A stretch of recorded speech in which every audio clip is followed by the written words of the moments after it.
Welcome to the NWO Sports Podcast. Here's your host, Logan Bailey. Welcome to the NWO Sports Podcast, football edition, brought to you by our primary sponsor, BSN Sports. I'm your host, Logan Bailey, and joined today by Keith Brown, Tony Fairchild, and AJ Fairchild producing in the back. So thanks again, guys, for joining me. Yes, sir. Anytime, Logan. Always a great time. We are into the playoffs. We're talking playoffs, not practice, not regular season. Playoffs. We're talking playoffs. So a lot of exciting content coming up, especially this broadcast too. A lot of great performances, a little bit more playoff talk from us. We have a special guest and Coach Doug Rakes from Fairview coming on later, which that will be a great interview, and all kinds of good content. Buy or sell is back this week too, Awesome. so a little bit of a special section there too. So we got a lot of good things planned, so stay tuned. First, we're gonna get things started with the news and notes from the area. So just highlighting some top performances and maybe some accolades some of these athletes have had. So Patrick Henry defensive lineman Grant Smith is now over 60 sacks in a career, and he has surpassed this mark in his last game, so congratulations to him. We knew he was nearing that mark. He's also nearing the career tackles record for Patrick Henry as well. Lipsick wide receiver Avery Paris became only the second player in Lipsick high school history to record 1,000 receiving yards in a single regular season, being 10 games. Hilltop running back Scott Bowers surpassed 1,000 rushing yards for the season just a couple weeks ago. Fairview kicker Landrick Vandermeid broke the school record for longest field goal at 41 yards. This was a couple weeks ago, getting caught up on recognizing that. And also broke the single season record with his 46th made PAT and the single game record with 10 PATs in a 70-22 win over Hicksville. And I believe someone said that also puts him in the state record book as well. Wow. 10 is the minimum. So he also gets into the OHSA record book for most PATs in a game, which is cool. Incredible. Holgate Tigers football, they saw their first duo of 1,000-plus yard passing, and Mateo Gomez, who's a sophomore, and 1,000-plus yard rushing with Wyan Stelker, who's also a sophomore. It's the first time that the Tigers have had a duo of 1,000-yard rusher and passer since 2001, so congratulations to them. Crestview Knights, got to throw this in. They're a little bit out of our coverage area, but still impressive. Running back Braxton Leith had 251 carries for 2,264 rushing yards, good for 9.02 yards per carry, 226.4 yards per game, and 31 touchdowns to end the year, so pretty impressive. And then the last one, Napoleon running back Hayden Grohl broke the record for rushing yards in a season with a game of 280 his last. He now has 1,637 rushing yards, breaking a 24-year-old record set by Lamar Green back in the day. So congratulations to Hayden Grohl. Who would have thought that as we came into week one? Yeah. Honestly, there's no way. That's pretty impressive. So congratulations to Hayden and everybody on that list. Yeah, pretty good list. And so keep sending those in, and we'll keep highlighting some of these great accomplishments from these athletes. Yeah, great accomplishments there. All right, we're looking at last week's game prediction results. You guys aren't going to believe this. AJ finished first with a 17-1 record. Second was Tony with a 16-2 record. Yeah. Third was Keith with a 15-3 record. And dead last was myself and Matthew with 14-4 records. So pretty tough. But there is some good news. On the year, I still lead, so that's always good. 165-27 record, good for 86%. Second is Matthew with 164-28 record, good for 85%. So he trails just a game behind. Third is Keith with 157-35 record, good for 82%. Fourth is Tony with 154-38 record, good for 80%. And fifth is AJ with 153-39 record, good for 80%. Now, the main thing, the good news I was talking about was everyone has finished the regular season all picking better than 80%, which is pretty incredible. I don't think we've done that since we've been doing the podcast and stuff. Put us on game day. That's right. So there's a couple games that got a lot of us. The Hilltop North Central game, that pretty much got all of us. Ayersville, Wayne Trace, we were split on that, and that got myself, Keith, and Matthew. AJ and Tony both had Wayne Trace. Edgerton game got Matthew and myself. And then the Defiance game got a lot of us, and that was the sole game that AJ got right and everyone else got wrong. So that really helped propel him to first this week. So everyone's been on fire, and I'm sure we'll do pretty solid in the playoffs too. So, AJ, do you have any special words? All right. No words of wisdom. All right, we'll keep things rolling here because we got a lot of content to get to. We're going to get into Week 10 game recaps. We're going to start with the NWO Sports Game of the Week and the NWO Sports radio broadcast game from last week, and that's Bluffton at Columbus Grove. Columbus Grove won this game 48-38 at the half. Grove was up 35-20 on Bluffton. Total offense for the game, Grove had 270 yards, 138 passing with 132 rushing. Bluffton had 457 yards of total offense, 247 rushing with 210 passing. Turnovers for the game, Grove had 0, and Bluffton had 2 interceptions. Some top players from Columbus Grove. Quarterback Landon Best. Again, this kid is so efficient. And I thought I read something that Ned sent me. I think he's thrown like 67% for career passing percentage, which is pretty incredible for high school. Absolutely. But he was 9-10 for 90% this game, 138 passing yards with 2 passing touchdowns, 6 carries for 59 rushing yards, and a touchdown too. So solid performance out of him. He's just playing so efficient right now, taking care of the football, which is what you want, out of your quarterback. Wide receiver Trevin Baxter tearing things up, the last couple games. Again, one of the most explosive players around.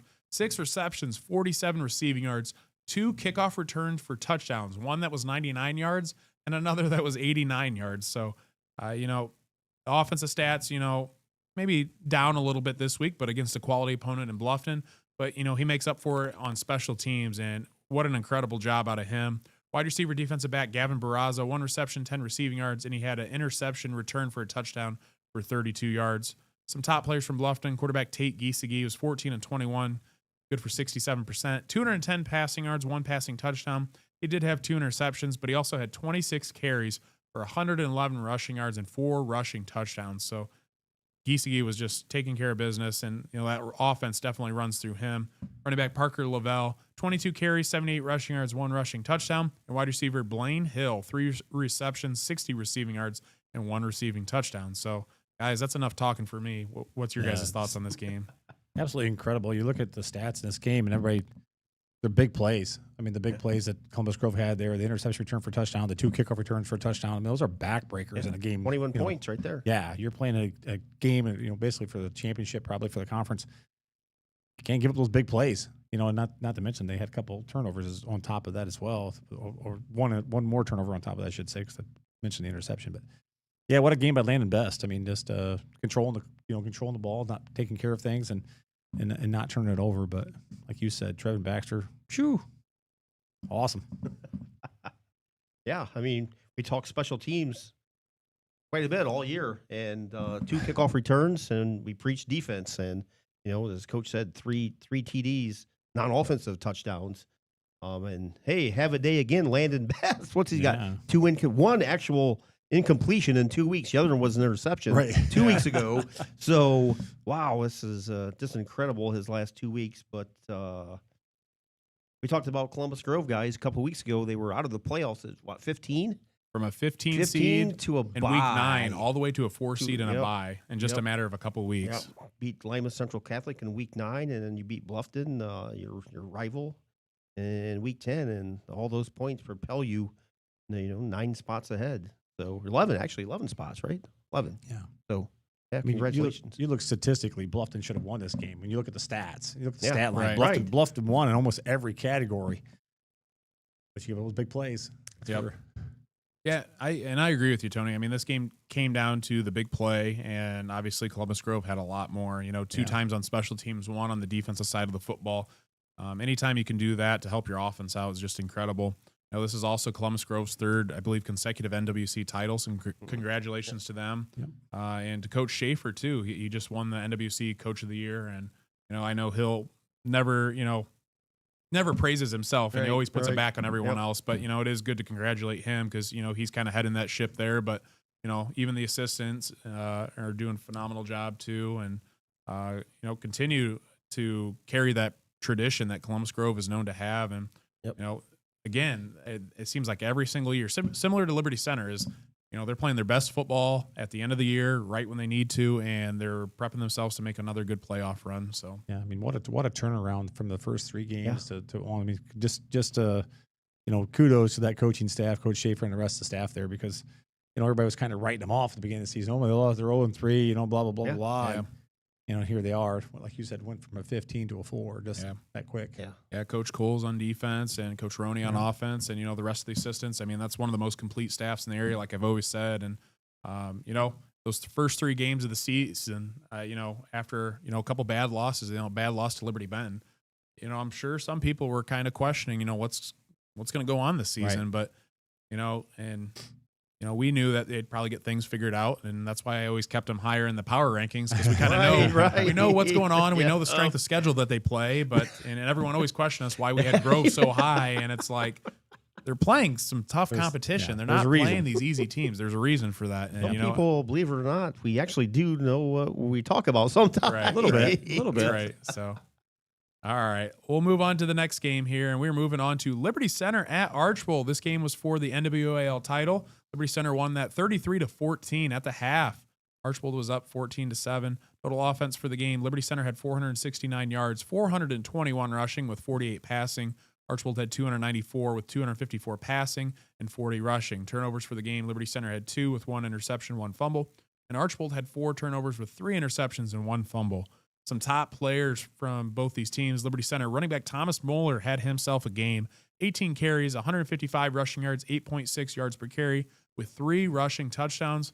But not only did he have a good performance, his sidekick and running back Garrison Cruz, 21 carries, 234 rushing yards, good for 11.1 yards per carry, and 1 rushing touchdown. And, the tandem between those two running the rock, again, just tearing things up. And they've been hard to stop all year. And actually, no one's been able to stop them all year. That's the reason why they're 10-0 and conference champions. Yep.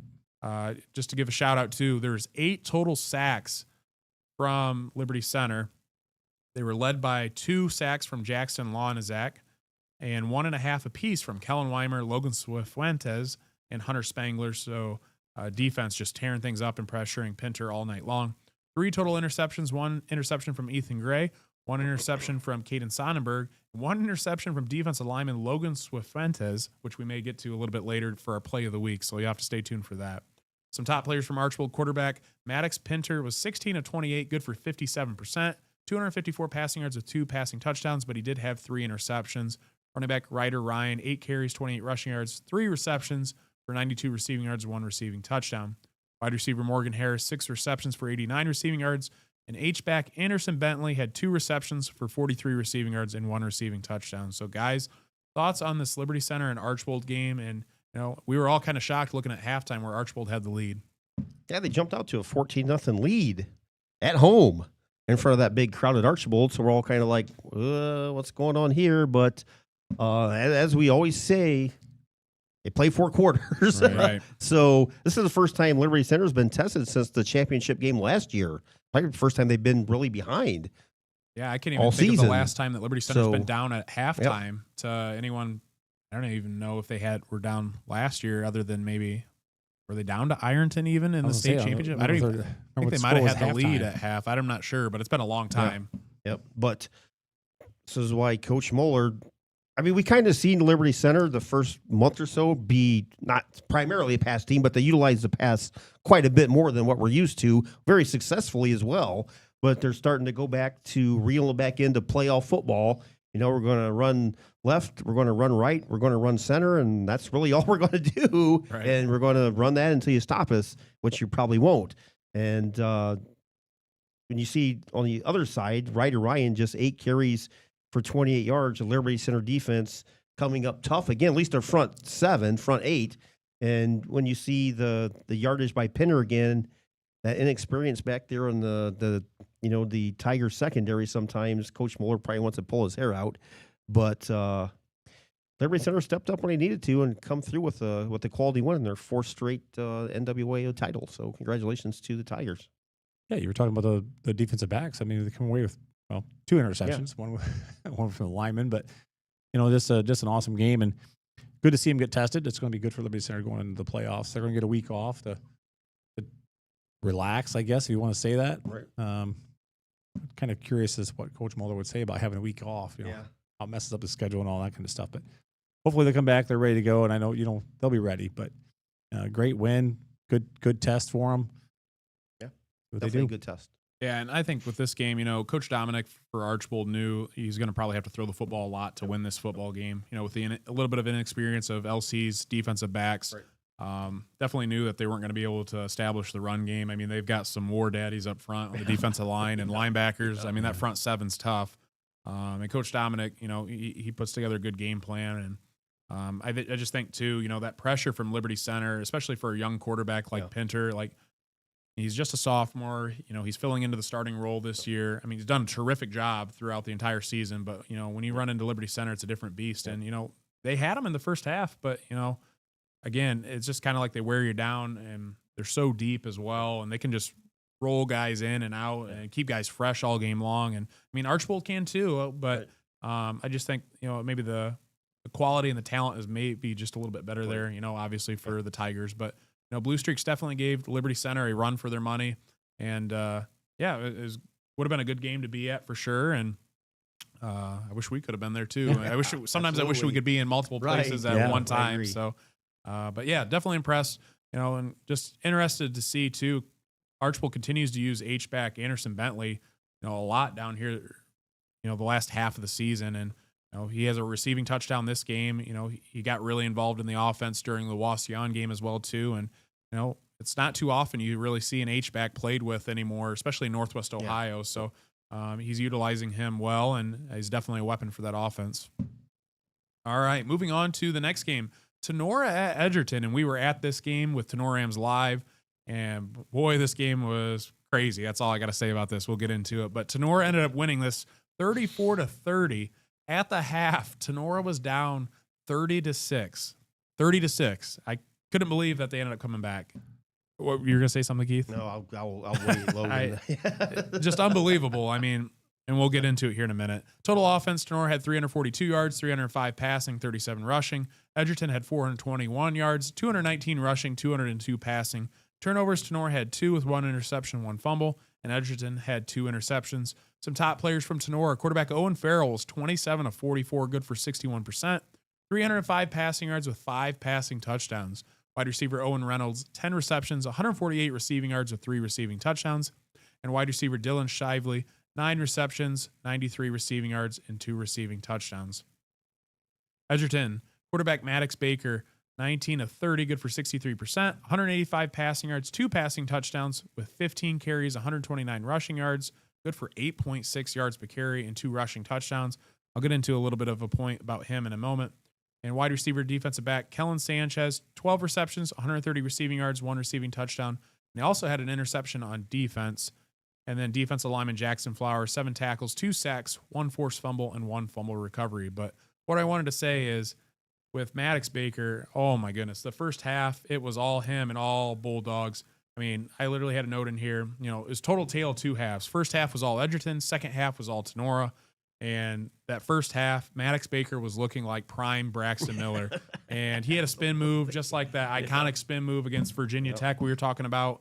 And nice. I mean, he's got all the moves in the arsenal to use. And playbook was wide open first half. Second half, I just felt like it was Edgerton was playing not to lose. They had things running on cruise control, and it's just like they restricted what they were calling, kind of kept things condensed in terms of calling plays.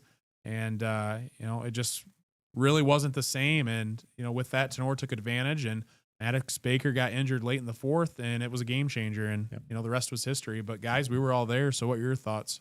Yeah, I mean, it's just you basically said it there, Logan. It's the tale of 2 halves. Tinora couldn't stop anything that Edgerton had, and they were pretty much doing whatever they wanted to do. You mentioned Braxton Miller. I know we compared him to Patrick Mahomes there, running around, kind of throwing sidearm and something. Yeah. He had a little shovel pass or sprint out to the right, and I think he had a receiver out there in the flats and just kind of threw it out there and shoveled it to him. There, he kind of just flipped it to, got for a touchdown. But yeah, and then like you said, the second half, it's like they just kind of pulled back on the playbook, and Tinora got the stop. And if I probably shouldn't say this, but if you're playing Tinora, even in a game where it's 30-6, I always tell everybody Tenora's a second half team. I don't know who they've put the phone calls into at halftime that straightens everything out, but Tinora does. They're a great second half team, and I always tell everybody you leave Tinora a chance in the second half. Be ready because they're. But man, I never honestly didn't think this one was. I thought this one was over, and so did a bunch of other people. They were leaving. I know it was mass exodus at the half. Oh boy, you guys pretty much said everything, but. Definitely a tale of 2 halves. Like going into halftime, outside of Fairview's offense, that was probably the second greatest offensive performance that I've probably seen in 2 years. Like, they were literally playing backyard football in the first half, having fun, doing basically whatever they wanted to do against Tenora's defense. They didn't care what it was going to do. They were going to do it. Like you said, Mattis Baker with one spin move. There was a play, I think he did 2 spin moves on. Like, Mattis Baker was unstoppable in the first half. He could do nothing wrong. Absolutely anything Edgerton called was gold in the first half. And as Logan summarized, they were running quick, too, in the first half. Like, they wouldn't huddle. They were just going to the line and run a play, run a play, and everything in the second half with that big lead, which I get it. You know, most coaches do. They kind of go into a shell, you know, they prevent offense or whatever, playing not to lose. And I think, unfortunately, Coach Flagel and the offense did that a bit. Instead of doing the quick strike offense, they would run a play, then they would go huddle up and give the Rams defense time to, you know, get a breath and set and everything. But, yeah, I feel bad for the people that left at the half and didn't know what the final score was until the next morning, because you missed an absolute thriller, instant classic. Yep. You know, Tinora had another fantastic game by Owen Reynolds. Like, he had a touchdown catch early in the third quarter. We're like, okay, you know, it's going to be a little respectable here. Logan even said it, I think. Hey, now we maybe get something going. You know, we're on the scoreboard. You know, we're within 17. And Rams defense stepped up in the second half. When they needed a big stop, they got the stop. And unfortunately for Edgerton, as you know, Maddox got injured on defense on the goal line, trying to, I think Tinora had a first or second and goal, and I think his own teammate actually kicked him in the back, in the helmet, and he had to exit. So best wishes to Maddox, because he's a heck of a talent. I mean, it really is. And last thought I have on this game is just a shout out to the whole Edgerton athletic department, because that whole atmosphere, the field, the new press box that they have over there is absolutely amazing. That is a picturesque hometown high school football 100%. Friday night from start to finish over at Edgerton. I mean, you couldn't paint it any more perfect. Honestly. That's what I said on the broadcast. I said, you know, if you want to go to a high school game and go to a venue in Northwest Ohio that is literally like picturesque of like a, you know, a great high school venue, it's Edgerton. You know, they're kind of down in the valley, kind of almost like Clemson, but you know, their field was in immaculate condition. They had their logo, you know, looked great, and they even had like the end zones colored painted and had their Edgerton Bulldogs painted in the end zone, and you sit so close to the field and you're on the action, and it's great. And press box was like a suite. We could have fit 20 people in there. And it was literally like something you'd go to, like, you know, in Canton. The state games. Comparable to state games. And this is in a high school. And, you know, Edgerton's doing things right over there for their facilities and athletic programs. But I'll tell you, if there's anybody wanting to put in a press box, go to Edgerton, take a look at theirs, and just do that. That's the thing. You're going to have heat. And air conditioning, I was told, too. The thing is beautiful. But all right, we'll keep things moving. Just a couple games left. We're looking at Montpelier at Edon. Edon won this game 39-26. At the half, Edon was up 17-14. Total offense, Edon had 381 yards, 261 passing with 120 rushing. Montpelier had 398 yards, 233 passing with 165 rushing. Turnovers, Edon had 1 interception, and Montpelier had 2 fumbles. Some top players from each team. Edon had quarterback Briggs Gallahue, 22 of 29. Good for 76%, 261 passing yards, 1 passing touchdown, 9 carries for 66 rushing yards, good for 7.3 yards a carry, and 1 rushing touchdown. Wide receiver Kendall Briggle, 10 receptions, 116 receiving yards. Running back Gage Nestor had a great performance, 12 carries, 54 rushing yards, 3 rushing touchdowns, and he also had 3 receptions for 47 receiving yards and 1 receiving touchdown. Good for 4 total touchdowns for the game. And linebacker Corbin Olds, 15.5 tackles, half a sack, 2 forced fumbles. For Montpelier, quarterback Hayden Sharps, 19 of 31, 233 passing yards, 3 passing touchdowns, also had 42 rushing yards. And wide receiver Wesley Hartsock, 7 receptions, 67 receiving yards, 2 receiving touchdowns. And running back Colin Meek, 20 carries, 114 rushing yards, good for 5.7 a carry and 1 rushing touchdown. So, guys, thoughts on this Montpelier at Edon game? Well, one thing, guys, Edon is an unbelievable, very quiet 8-2. They are. I mean, seriously, you look at the standings and Edon 8-2. I mean, who would have thought? Really, Briggs Gallahue had a great season. I mean, starting to play better as the season wore on. Kendall Bregel, starting to see his name more and more. I think he was injured midway through the season. We didn't see his name show up quite a bit. But Hayden Sharp's another quality start by him and Hartsock. But Edon's just playing great ball all season long. I think their only losses to Edgerton and one of the Michigan schools. So Whiteford. Yeah, Whiteford. Yes. Yeah. So. And Edon's going to have to match back up against Edgerton this week. And like you talked, if Maddox Baker goes, it doesn't go. It could be a difference maker there. But then, the next round, if they win, face off against LCC. But Montpelier, they're in the playoffs as well. And they're the 11th seed, got to face Mohawk. And then they have to go, with a win, have to play Lipsick. So, you never know. But just glad to see both of them get in the playoffs. And I don't know how much the game really mattered as far as placement. But Montpelier had to. Yeah, I mean, they're both making the playoffs regardless. So, I mean, it's not like, Edon won, but they didn't get propelled into like a home, right.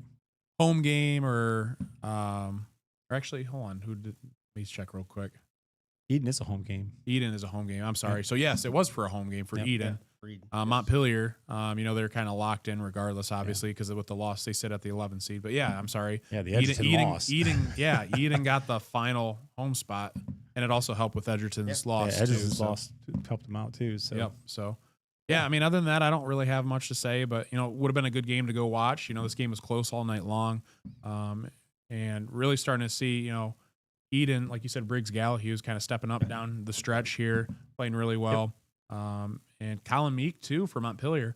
I'm not sure if Griffin is hurt. I don't know. Yeah, but I saw he's really stepped up and Colin Meek down the stretch. And, he's had a couple of really nice performances as well, too. So yeah, Cooley was the main dog there for most of the season. So yeah, he was a staple on that team. Yep. So, if he is, obviously we hope for a quick recovery and go from there. But, yeah, Montpelier's had some guys step up, but quality game from both Edon and Montpelier.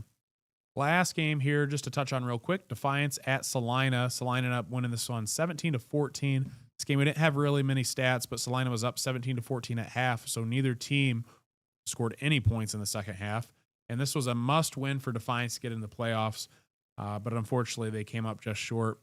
Some top players from Defiance. We just have one that we were able to get stats on, and that's running back Kelton Gibbs. 27 carries, 237 rushing yards, good for 8.8 yards a carry with one rushing touchdown.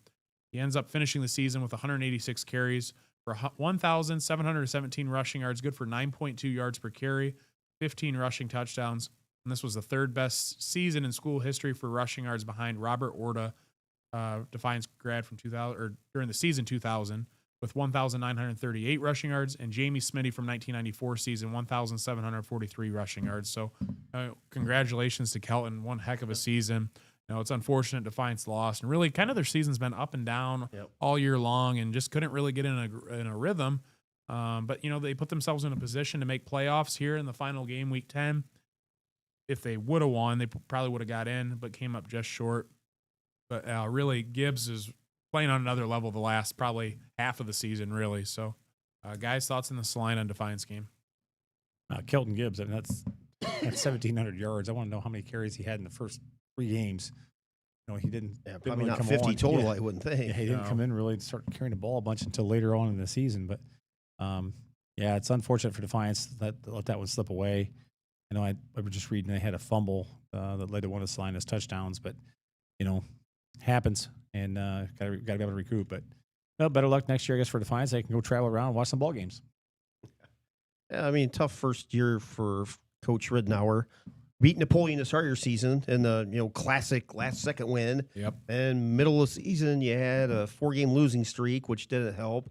You come back strong. I think you won 3 straight maybe, and then you lost your last 2, unfortunately. And the one you had to win was your final game, and you just didn't get it done. Great season by Gibbs, as Coach said, but he finished 4-6, I believe. So unfortunately, disappointing. I would say so. You have a chance that basically week 10 was a playoff game for Defiance. You win and you're in. You know, plus you had all the points from Napoleon that you would have got. Sure. But yeah, I mean, for a Bulldog and Bulldog fan, I would say it's, highlight fantastic season by Kelton Gibbs, but overall disappointing season. Yeah, I think the big thing is, obviously kind of back to the drawing board and looking and seeing, where they can improve on and, hopefully, see some improvement next year. But, the WBL is tough each and every year. And, they kind of had a gauntlet with some teams.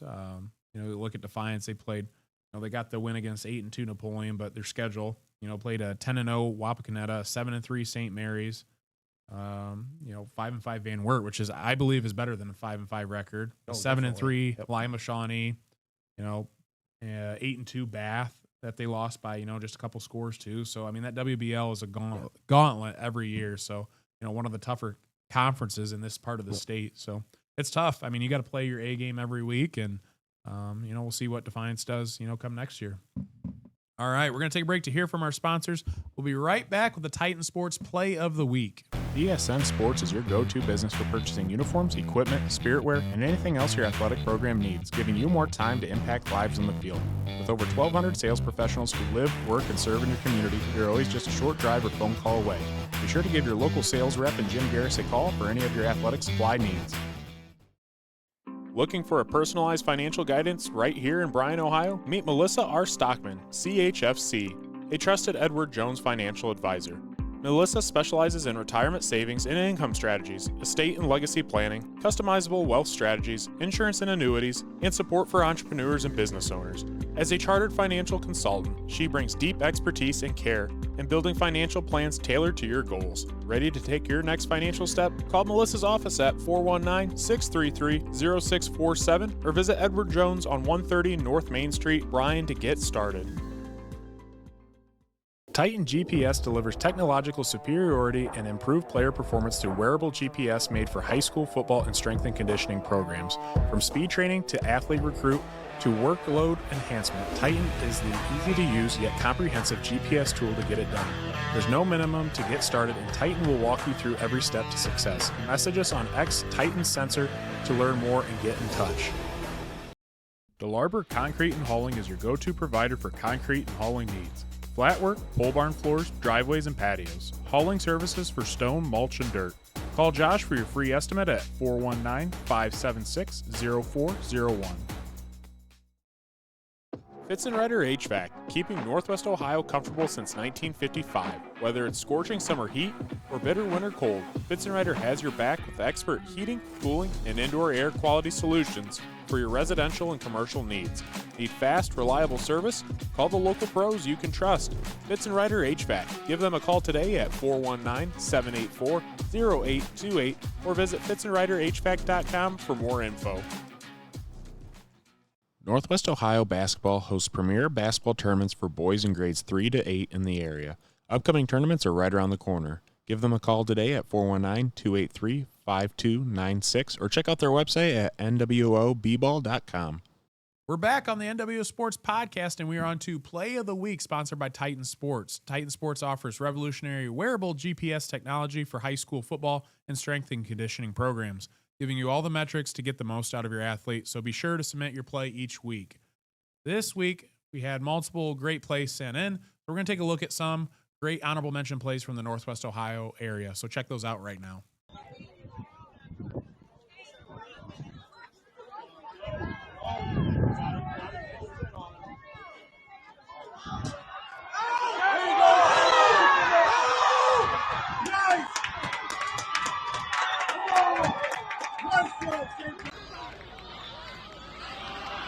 Garrison Cruz, the ball carrier.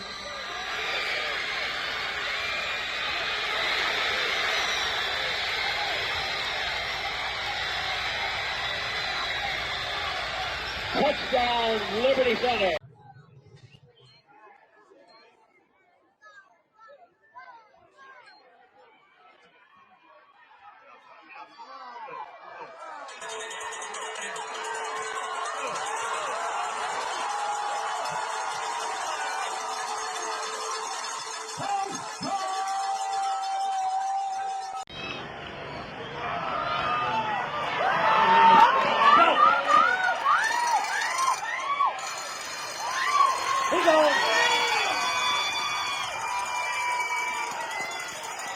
always say there can only be one. This week's Titan Sports Play of the Week will go to Liberty Center defensive lineman Logan Swifuentes.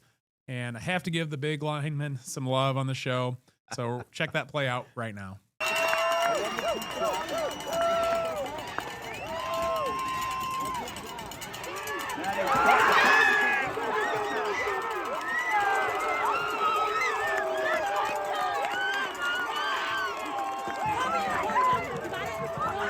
Now, at first with this play, things don't look good for Logan. And Archbold, they're running an H-back middle screen to Bentley.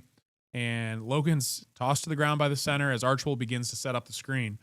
But he does not quit on the play. And one thing I wanted to bring up is, my offensive coordinator, offensive line coach in college, at Findlay is Corey Allen. He's now the head coach there, but he always preached win from a defeated position. And that's actually something that they look at when they're recruiting guys on film. And the coaches understand that, you're not going to win every single rep and you're not going to look perfect doing it. So it's a matter of how you can respond, and end up winning the rep when things aren't looking that great. And that's exactly what Logan does here. He pops right back up. He finds the football for an interception and just an absolutely huge play. I know it was 4th down, but if you really look, I texted you guys this play and said, if he doesn't make that play, that screen is set up perfectly to Bentley, and they get the first down and keep the drive going. So what were your guys' thoughts? A heck of a play by him. I mean, right place, right time. And as you said, Logan never quit. And he didn't. He popped right back up. And honestly, I think they had a lot to do with, because I think Pinner didn't see him. Yeah, he thought it was wide open. He was down on the popped ground. up like a sleeping bear. And he's like, ah. Kind of like a disguise. Right. So, congratulations. Yeah. That was a heck of a play. They kind of threw it right to him as he stood up. It was like right in his hand. So, then he got to rumble and stumbling and bumbling down the field. Hopefully he could break it free, but wasn't able to take it in for a score. But still just an awesome play. And like you said, Logan, I think it stopped Archbold from getting the first down there. So congratulations again to Liberty Center defensive lineman Logan Swifuentes on the Titan Sports Play of the Week. We are on to Play of the Week from Week 10, sponsored by BSN Sports. So we got a list of some guys that made the final cut. We'll go through on who made the list, and then we'll kind of announce who we thought maybe was in the running for Player of the Week. All right, we'll get things rolling here. Columbus Grove quarterback Landon Best, Columbus Grove wide receiver Trevin Baxter, Liberty Center running back Thomas Moeller, Liberty Center running back Garrison Cruz, Tinora quarterback Owen Farrell, Tinora wide receiver Owen Reynolds, Edgerton quarterback Maddox Baker, Fairview quarterback Will Zedike, Patrick Henry, Cal Schrader, Napoleon Hayden Grohl running back, Van Wert quarterback Zach Crummy, and Van Wert running back Xavier Kelly. So, guys, who was maybe a player you were looking at for Player of the Week? You can go first, Keith. Columbus Grove, Trevin Baxter. More for his return game. Had not his usual spectacular offensive numbers, 6 receptions, 47 yards, but a 99-yard kickoff return, and then a 89-yard kickoff return in that head-banging rivalry down there. So, Trevin Baxter for me. Yeah, for me, I'm actually going to give a shout out to both Liberty Center running backs in this, Thomas Moeller and Garrison Cruz for combining for almost 380, almost 390 yards, 389 yards combined. Just, absolutely dominating the ball carriers and the offensive line there, just doing a hell of a job and able to control that ball in the second half and take Archbold out. Yeah, and after some discussion, we ended up going with a player who led their team back to a huge comeback. They were down 30-6 at halftime, scored 28 unanswered points, which is incredible because everyone and their brother counted this team out at half. And it's going to go to Tinora quarterback Owen Farrell. When you throw 27 of 44, you're throwing the football a lot. 61%, 305 passing yards, 5 passing touchdowns. He did have 1 interception, but played pretty clean football all night long. And really, this game was huge for Tinora. If they didn't win this, they would not have gotten to the playoffs. So it was do or die for Tinora. And, down 30-6 at half, Owen Farrell said, boys, let's saddle up in the second half and get things going. And that's exactly what they did. And, it's very deserving of Player of the Week, especially when you can lead a comeback like that. So, and Logan, he did not have one of his main targets in Josh Lieb. Bryce Sainz was out there, Grady Stark, some huge catches. Some younger receivers out there. So he did a lot of this. Isaac Gunther. Caught a big catch, as well. So I don't know how many individuals, you can probably find it real quick, but he had to hit 7 or 8 different receivers Friday night. So. And being pressured the entire night, you know, Right. scrambling out of the pocket. And, you know, that's tough to throw on the run, too, a lot of times. So, And he threw it for, what, 1 or 2 extra points, two point conversions. Couple I think 2-point it was. conversions, Yeah, yeah. so, Sure. yeah. So great performance. And this week's BSN Sports Player of the Week, again, is going to go to Tinora quarterback Owen Farrell. And the Player of the Week will receive NWO Sports gear, courtesy of BSN Sports. So we just want to thank sales rep Jim Garris and Rob Held for being great supporters of our coverage for athletics in Northwest Ohio. All right, we are on to end of the regular season power rankings. So this will be the last one we do until the very end of the year. But what we'll do is we'll break down, these are 26 of the teams we cover in the area, and we break them down from 26 all the way to 1. All right, we'll get things rolling here. 26 is Swanton, 25 Hicksville, 24 Hilltop, 23 North Central, 22 Ayersville, 21 Wayne Trace, 20 Antwerp. So there's a little bit of shakeup here, but what are your guys' thoughts? Yeah, a little bit of shuffling around because of who beat who this past weekend, but Yeah, looks good to me. 19 Bryan, 18 Ottawa Glandorf, 17 Wasion, 16 Montpelier, and we'll save the top 15. I'm sure everybody's going to say OG still at 0-10 at 18, but yeah. They play in the WBL. You're right. I mean, they play competitively in a lot of games. And They could beat any one of those bottom teams Absolutely. by 30 Sure could. points. So, adequately ranked. All right, 15 Edon, 14 Evergreen, 13 Edgerton, 12 Tinora, 11 Defiance. We'll save the top 10. A little bit of movement here as well. Yeah, Edon is Yeah. Edon. Could be a little underseeded, as we'll say there, Yeah. but Edon is the one I'm looking at in there. That's, you know, I guess we'll find out. They play Edgerton this week, so Yeah. Yeah, and for me, I think it was tough to kind of place where Edon was at. You know, Evergreen had a bad loss to Patrick Henry, got bumped out of the playoffs. You know, Tinora had a big win against Edgerton, so obviously they bump up 2 spots from 14 to 12. So, all right, coming in for the top 10, coming in at 10 is Van Wert, 9 Delta, 8 Lipsick, 7 Fairview, 6 Napoleon. We'll save the top 5. I mean, everything's still the same the last couple weeks. I mean, I just couldn't justify moving anyone really there. those are good. looks good. And then the top 5, a little bit of movement here. 5 is Paulding, 4 Columbus Grove, 3 Patrick Henry, 2 Archbold, and number 1 that has been number 1 for the entire year, and that's Liberty Center at 10-0. So, guys, Columbus Grove and Paulding switched spots there, but what are your thoughts on that? I know for sure people are going to say Paulding was 10-0 and Columbus Grove 7-3, but No, Line them up. I brought this up last week. This exact scenario. So, and honestly, if Patrick Henry and Columbus Grove would play this Friday night, I'm not sure that Columbus Grove would probably beat Patrick Henry in a rematch. I mean, they're playing really good So, football. I think it's adequately ranked, Logan, because Columbus Grove is playing just as well as anybody on this list, including Liberty Center. And Columbus Grove is, I'm going to say, offensively, defensively, and special teams probably playing better than Paulding. So, and they would probably beat Paulding head to head. So We're going to hear it from the Paulding people. But Paulding's, you know, very solid too. But I think, Yeah. you know, if you were to look at these teams and, you know, wipe records away and you just watch 2 teams go out and play, I mean, I think, you know, Columbus Grove is rightfully so ranked 4th in the area. I mean, they're playing really good football. I and agree. So, Yeah. All right. Well, that wraps up our power rankings. We're going to take a break to hear from our sponsors. We'll be back with a little bit of playoff predictions coming up next. Under the lights this Friday night. While your team is taking hits on the field, who's got your back off the field? At Batt & Stevens Body Shop in Defiance, we tackle the toughest repairs, from fender benders to full collision restoration. Our iCar Gold Class team scores big on quality and service. Proudly serving Defiance County for over 40 years, with certified technicians, advanced diagnostics, and lifetime warranties. We work with all major insurance providers. Batt & Stevens Body Shop, the home team when your car takes a hit. Visit us at battandstevens.com or call 419-497-3111.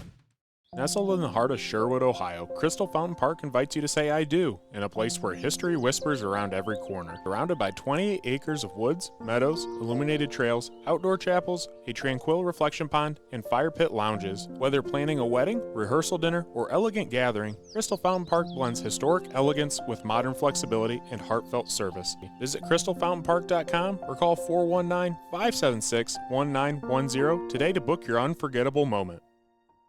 Remax Realty of Defiance has represented Defiance County for nearly 40 years. Located at 1401 South Jefferson Avenue in Defiance, we have 13 agents ready and available to assist you in home buying or selling needs. You can check out all the listings at www.remax419.com or call us at 419-784-3029. Let our years of experience go to work for you. The Drop Zone Pizzeria is the #1 voted pizza restaurant in the region. Check them out for pizza, wings, subs, and more. Located in Ayersville and Stryker, or ask them about their traveling food trailer. Experience award-winning care at Defiance Chiropractic Center, voted first place in the Crescent News Reader's Choice Awards Best of the Region. We offer chiropractic adjustments, acupuncture, DOT and sports physicals, and personalized wellness plans. Located at 1770 Jefferson Avenue in Defiance. Call 419-784-2300 today and feel your best naturally.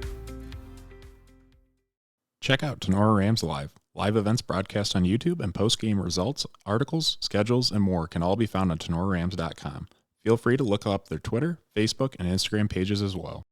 We're back on the NWO Sports Podcast, and we are on to playoff predictions. So we've got pretty much 4 divisions and regions that we still have local coverage teams still in the playoffs. So we're just going to break them down. I know last week we talked a little bit about who's going to make the playoffs, but now we're going to talk about who we think is going to win out the region. So we'll start things off with Division 7, Region 26. Now, the coverage teams from that area, we have Edon, Edgerton, Columbus Grove, Leipzig, and Montpelier all in this region. Kind of looking at this bracket face value here. I don't know. I think out of this, I really like Columbus Grove being the favorite, and seeing how things play out. If they get to the point, if things play out like I think they would, they'll rematch with LCC, the 1 seed in the regional semi. And that's where Grove won 33-25. And I think that could be a really good game. But again, Grove's playing some really good football. But just breaking down this bracket a little bit, I think for LCC, it's a good thing that they get a bye to keep their players healthy, because I think during the Grove game, I saw like a highlight where quarterback Brady Parker got injured a little bit on one of his shoulders. So give them some time to heal up and be full go against potentially Columbus Grove. You look at North Baltimore too. That's where Coach Greg Bishop, just a couple years ago from Elmwood, where Elmwood had those really, really solid teams. Yep. Coach Bishop goes back to North Baltimore, where he originally started his coaching career, and they're doing a terrific job. 10-0. I was told the first time in 30 years that North Baltimore has been 10-0. Wow. So, impressive.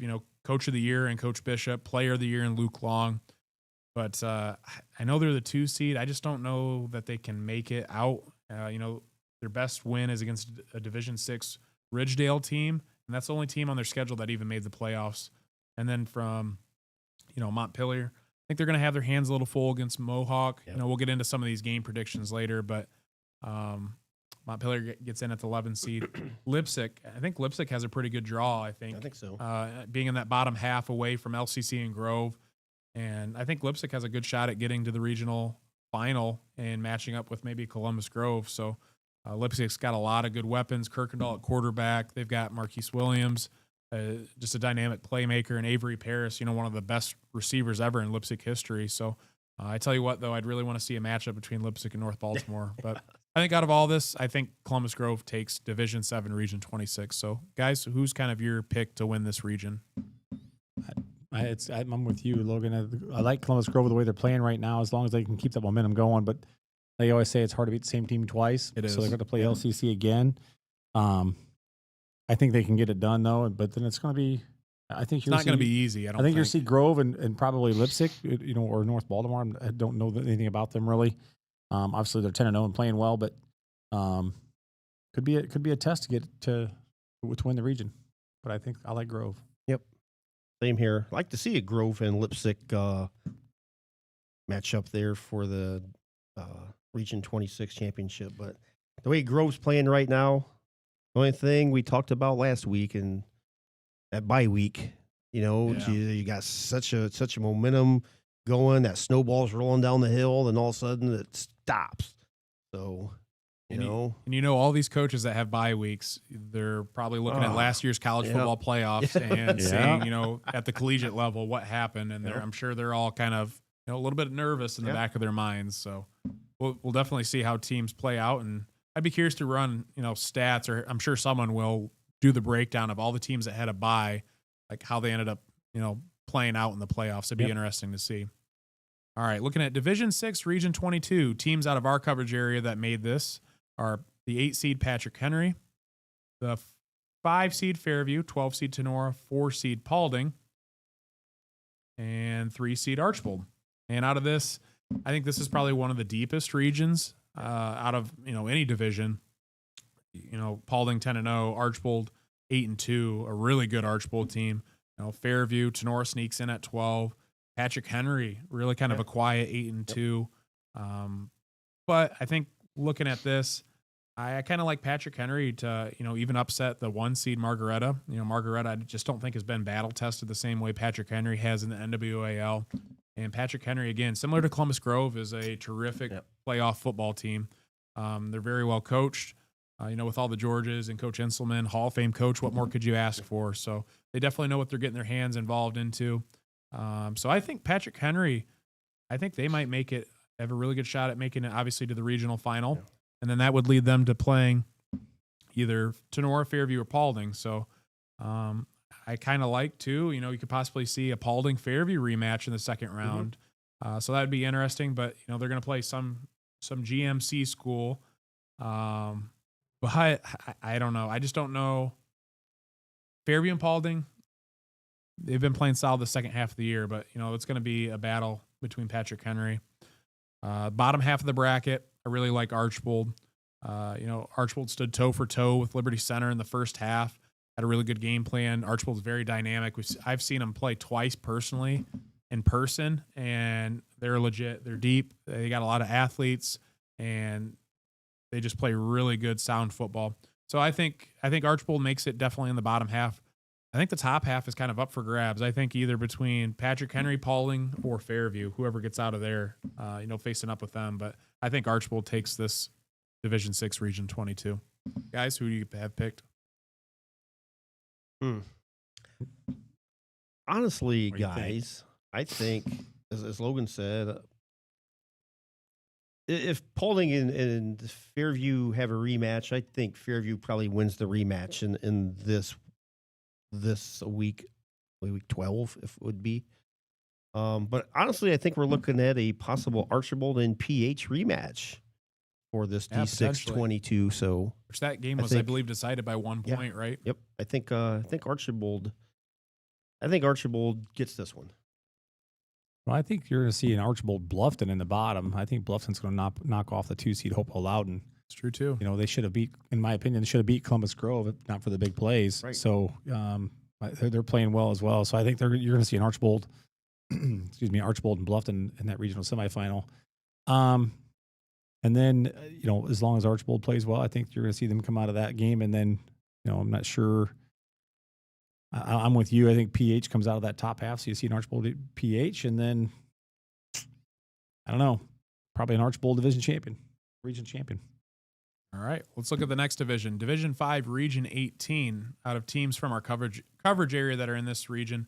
The 1 seed Liberty Center, the 12 seed Delta. That's it. So, again, this is pretty solid region, but I think Liberty Center is the clear favorite. I think this is the year, and a lot of people are saying it.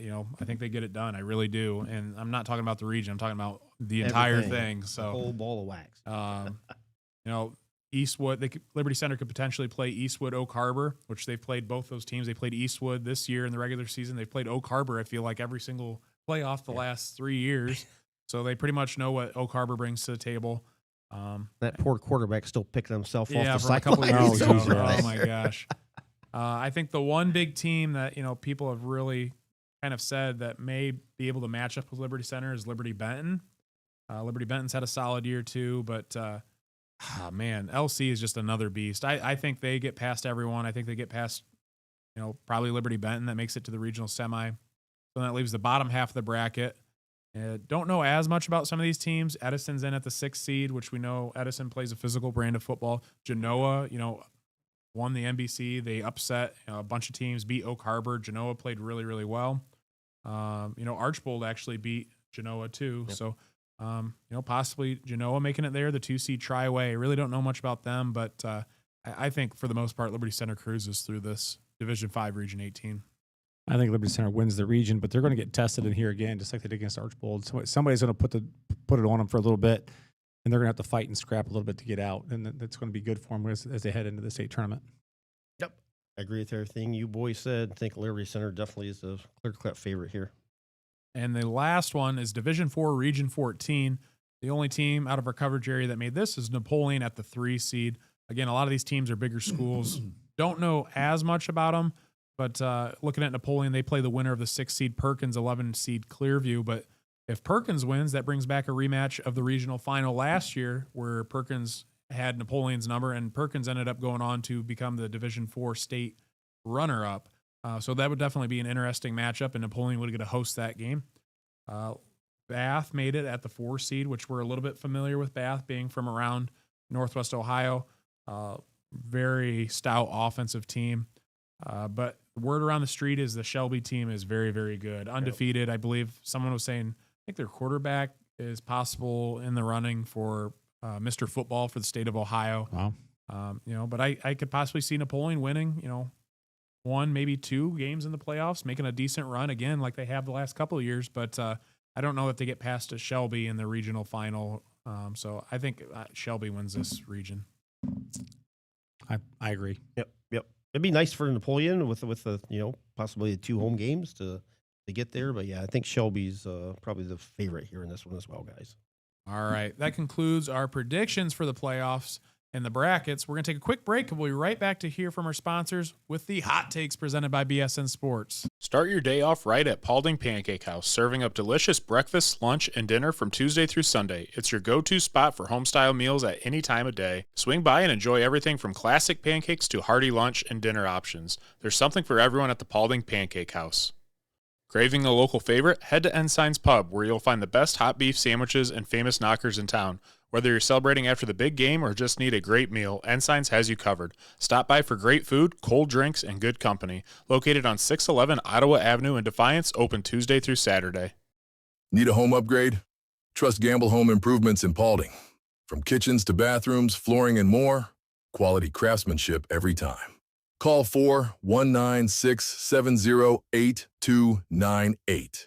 Visit gamblehomeimprovements.com or check out their Facebook page today. We're back on the NWO Sports Podcast, and we are on to the hot takes presented by BSN Sports. So again, these are fan submitted, have a lot of good discussions, and this week there's a couple of really good ones that we'll definitely discuss for a little while. So we'll get into things, and then after that, we've got our other segment, the buy or sell. I'll kind of explain that a little bit later for those who are unaware of that. All right, so starting off the hot takes, the first one sent in is implementing NIL at the high school level is going to ruin high school football as we know it. So those of you who don't know, NIL has been prevalent at the college level for the last, I don't even know how many years, probably 6 to 8 years probably or so. It's become really popular, but recently in the state of Ohio, there was a lawsuit that was filed to start having Ohio have NIL for the high school level. And I think Ohio is one of 6 states in the entire country that do not honor NIL for high school. So yeah, that's been a big topic as of late. But I've kind of talked to you guys, and we've had this discussion over the last couple of weeks about this because it's been a hot topic, but I can kind of kick things off. I personally don't think it's going to make that big of a difference for most people. I said for maybe 10% or less of the state, unless you're a division, a top Division I recruit or, 4-star, 5-star recruit, I really don't foresee this. I mean, it's not like it's going to be at the college level. I said, if a business maybe wants to pay a kid $50-$60 to go film a commercial or say something, great for them, but I don't think it's going to have the impact or influence that people are thinking it does at the college level. I mean, it's just not the same. They can't transfer. Yeah. It's not like they can in college. Like, hey, go over to Michigan and we'll pay you $14 million. Or go play for Tinora, we'll pay you $1 million. Well, you could, but you have to miss half your season. Yeah. So I think that's going to be the breaking point, and then nil deals in the high school. Personally, I don't know how they're going to do that because, like I said, in college you can entice somebody to come over. Hey, we'll give you $8 million. You come over and but in high school it's like, hey, we'll give you $10,000 to come play for us. Then you can't play the second half of the season. So I don't know. Well, and like too, I said, I think Ohio was one of 6 schools that did not already have it. I mean, you don't see high school football crumbling in other states. I mean, maybe it's a little bit different in Texas or Georgia, where they're shelling out a lot of money down that way. But, in rural Northwest Ohio, I really don't think we're going to see any of that at all. I mean, maybe in some of your bigger city schools or, some of your parochial schools, maybe. Right. But, if you're going to school and farmers going to pay them to set on their tractor. Yeah. Yeah. I mean, you're right. You're right, Logan. 10% is probably high. It's probably more like 3%. Probably, yeah. But it's more accurate. Everybody on social media this past week is like freaking out about this. And all the people commenting obviously have no understanding how high school sports works. Yeah. It's just, I started commenting on a couple of them. Like, this is just complete waste of time because they have no idea how stuff works. But you're right. You're going to get Hayden Grohl or somebody from Napoleon going down to a local car dealership for $75. Hey, stop by Napoleon Chevrolet or whatever, right. You're going to hear it on 103.1, or you're going to have Owen Farrell doing a commercial for jerseys or something for free wings. I just don't see why. They're not going to pocket like $20,000. I don't see why companies would do it. You know what I mean? They don't do it now. So I don't know. But. And this goes back to name, image, and likeness. And yeah, these athletes are known around the area, but it's not like they're, to the level of players at the collegiate level. I mean, right. There's thousands and thousands of people that know these players at college. Right. There's maybe, 100 people, a couple hundred people, that know these players. We're being realistic. Yeah. We're not trying to be mean, but there's a lot of people I'm sure that are even over, in Williams County. You go over to Williams County, if I ask them who, Owen Farrell is for Chance from Tinora. Some people have no idea because they don't follow high school football like they do college, or the name's just not out there like it is. They at the follow their level. team, right? Exactly. Yeah. Like last year, like using. Right. Yeah, like last year, you use Trent Braza for example. Yeah. Was he going to get a big NIL deal around Columbus Grove? No, he's probably going to get free pizza from the local pizza place. Yeah. And that's it. And he's one of the leading rushers in Ohio high school history. Right. So, people are freaking out about nothing, and they have no idea how it works. Yeah, I just think it's a little bit of an overreaction from a majority of the state. We could be wrong. We'll see. Yeah, we'll see. But all right. Next hot take is, this has been really big in the news too. For those of you who don't know, Ironton was punished for recruiting violations. And this had been going over the last couple of years. And Ironton's the reigning Division V state champion who beat Liberty Center last year. So some people from Northwest Ohio are familiar with this team from down south in Ohio. But this hot take is Ironton's punishment for illegal recruiting could have and should have been much harsher, and their title from last year should have been vacated. And I believe it was, wasn't it? It was not. I thought they vacated their title. Mm-hmm. So Ironton's punishment, they were banned from this year's playoffs. So they got kicked out of the playoffs. They selected coaches, which I believe there's 3 of them, were banned from coaching in the next year's playoffs if they are coaching at an OHSAA school. Ironton is under 3 years probation. They were fined $7,500. But the crazy thing is, Ironton still played with an ineligible player week 10 and had to forfeit their win week 10. So a lot going on here, all about recruiting violations.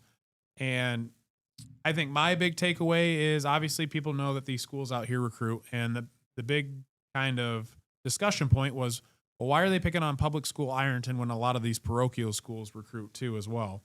It's a fair point, but I think to the extent of Ironton, what they were doing was a little egregious because they knew that they were kind of being investigated for this, and they continue to do so. Yeah. And even going to week 10, they played with an ineligible player, and they were right in the midst of literally being investigated by the OHSA, and they said, we're still playing with an ineligible player. You can't tell me they didn't know that player was ineligible. So I think the OHSA, that's pretty significant, I think, punishment if you ask me.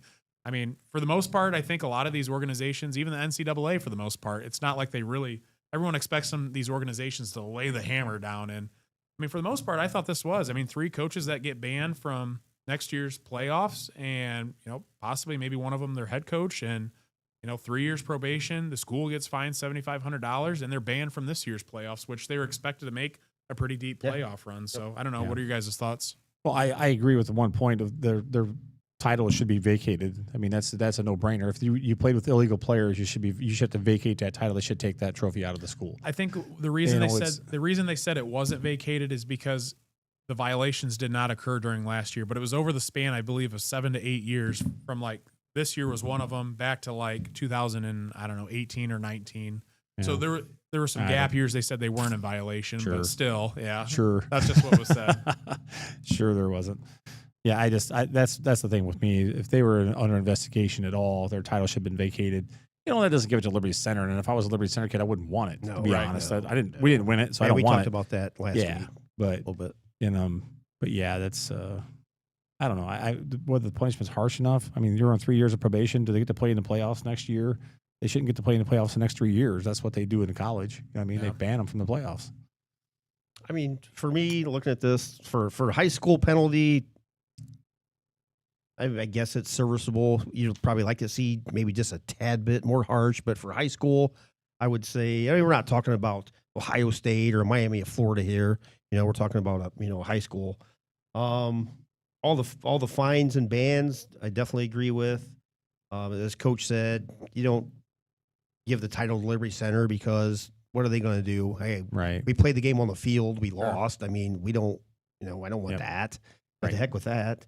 But the bad part about it is basically you shook your finger at everybody in week 10 and it's like, we don't care. We're still going to play with the illegal player when you knew that you had an illegal player and everybody talked about it. The whole, was that Thursday and Friday morning, right? Yeah. Everybody knew about this. Yeah. And you're just like, no, we're going ahead and do it anyways. And they totally dismissed that game. That Week 10 game is now considered a forfeit because of that, even though they won, which is crazy because I believe, I'd have to look, they played Portsmouth, which they propelled them all the way up a bunch of seeds because it counted as a win for Portsmouth. So Ironton was a really good team, and Portsmouth was supposed to make the playoffs, but I think it even propelled them to either to like a home game or a bye game because of that forfeit, which is crazy. Like, just to see how things played out. Like, what are the odds of like everything playing out like that? But if anybody is just curious, just Google this and just read the documentation.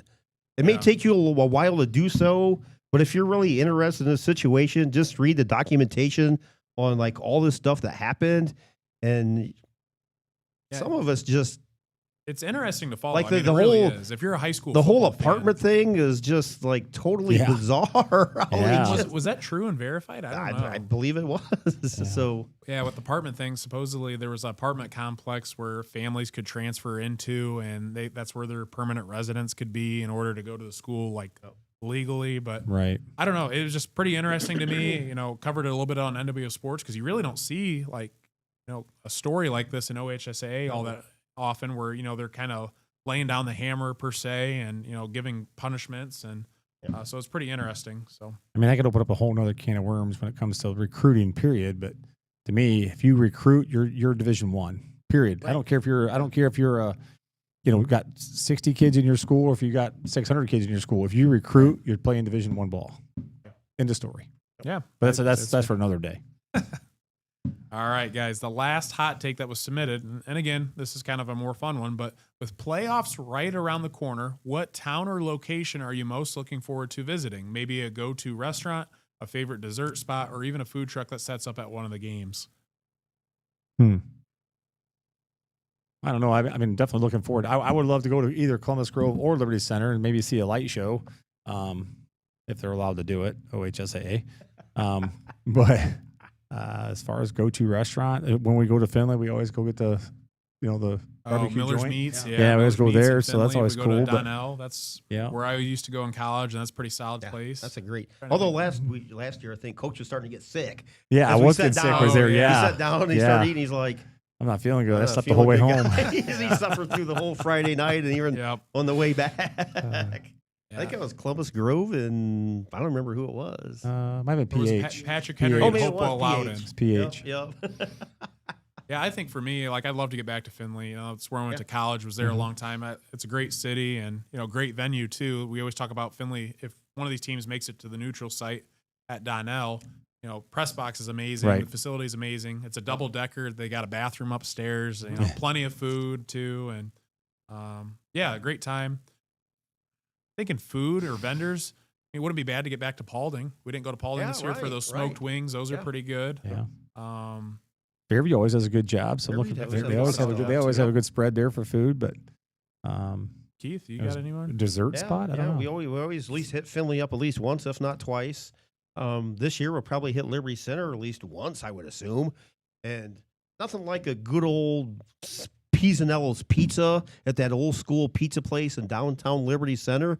So takes you back like into the 80s. You're sitting in a dirty, smoke-filled pizza parlor from not smoke, but like food smoke, Right. I'm speaking of.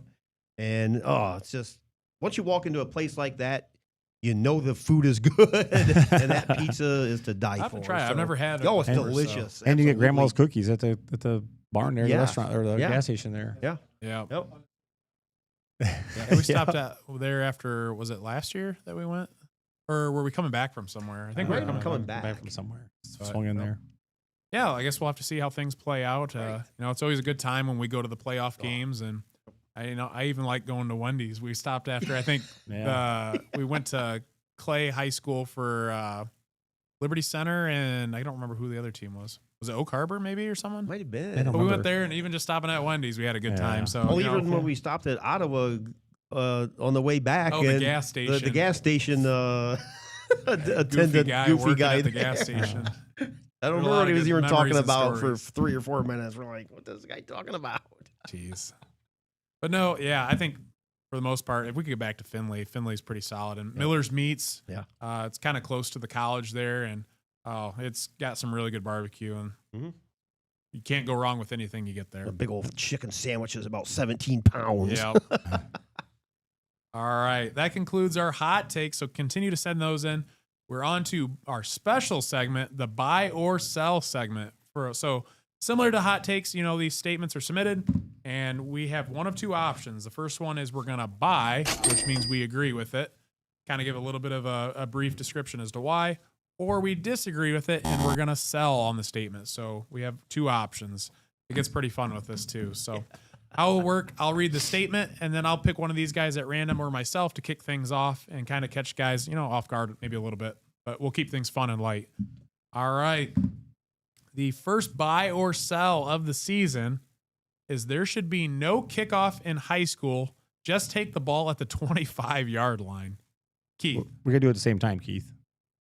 Sell that one. Sell. I mean, that's just dumb. Yeah, I mean, Columbus Yep. Grove is Yeah, a perfect example. that's They what I was just won gonna a say. game Yep. Yeah. on that. Yeah, 2 absolutely. touchdowns by Trevin. So, yeah, definitely sell that. Yeah. And Throw for, that in my, the for trash. myself, I'm sell too. It was funny because this one was submitted, and I kind of post a preview of some possible hot takes or buy or sell. And I literally had 3 people right off the bat said that was the dumbest statement ever. And, obviously everyone's entitled to their own opinion, but, special teams, again, it's the third aspect of the game, and there's a lot that can happen. Like you guys said, Columbus Grove literally won a football game off 2 huge special teams plays, and they were on kickoff. So a lot of excitement there. All right, next one.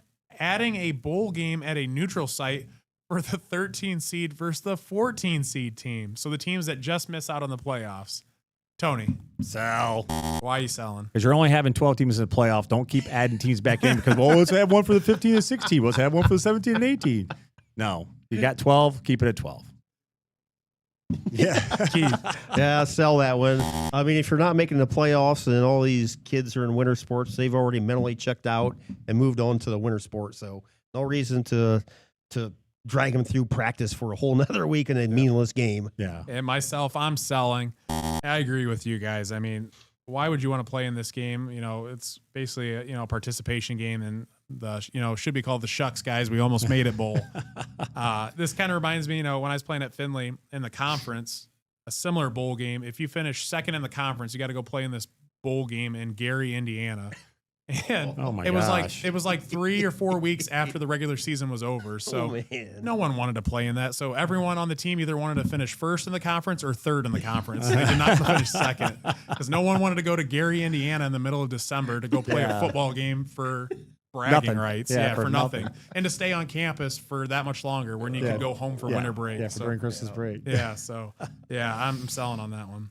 All right, the next buy or sell is weak non-conference schedule is better than strong conference schedule or strong schedule for points. And Tony, I'm going to buy. Why you buying? Well, it's proven this year. Look at Paulding had a weak non-conference schedule. They went undefeated. They got a bye first round. If they play a better, comparing them to Columbus Grove, for instance, Columbus Grove played very, very well. Lost their first 3 games, ended up a 4 seed. I mean, really no better than Paulding, honestly, but still, they were able to get in. Keith. Boy, that's one of those I want to put like half and half. Coach Hughes is very good. I was going the other way until Coach submitted some good examples there, so I'm going to buy that. I'm going to 51% buy that one.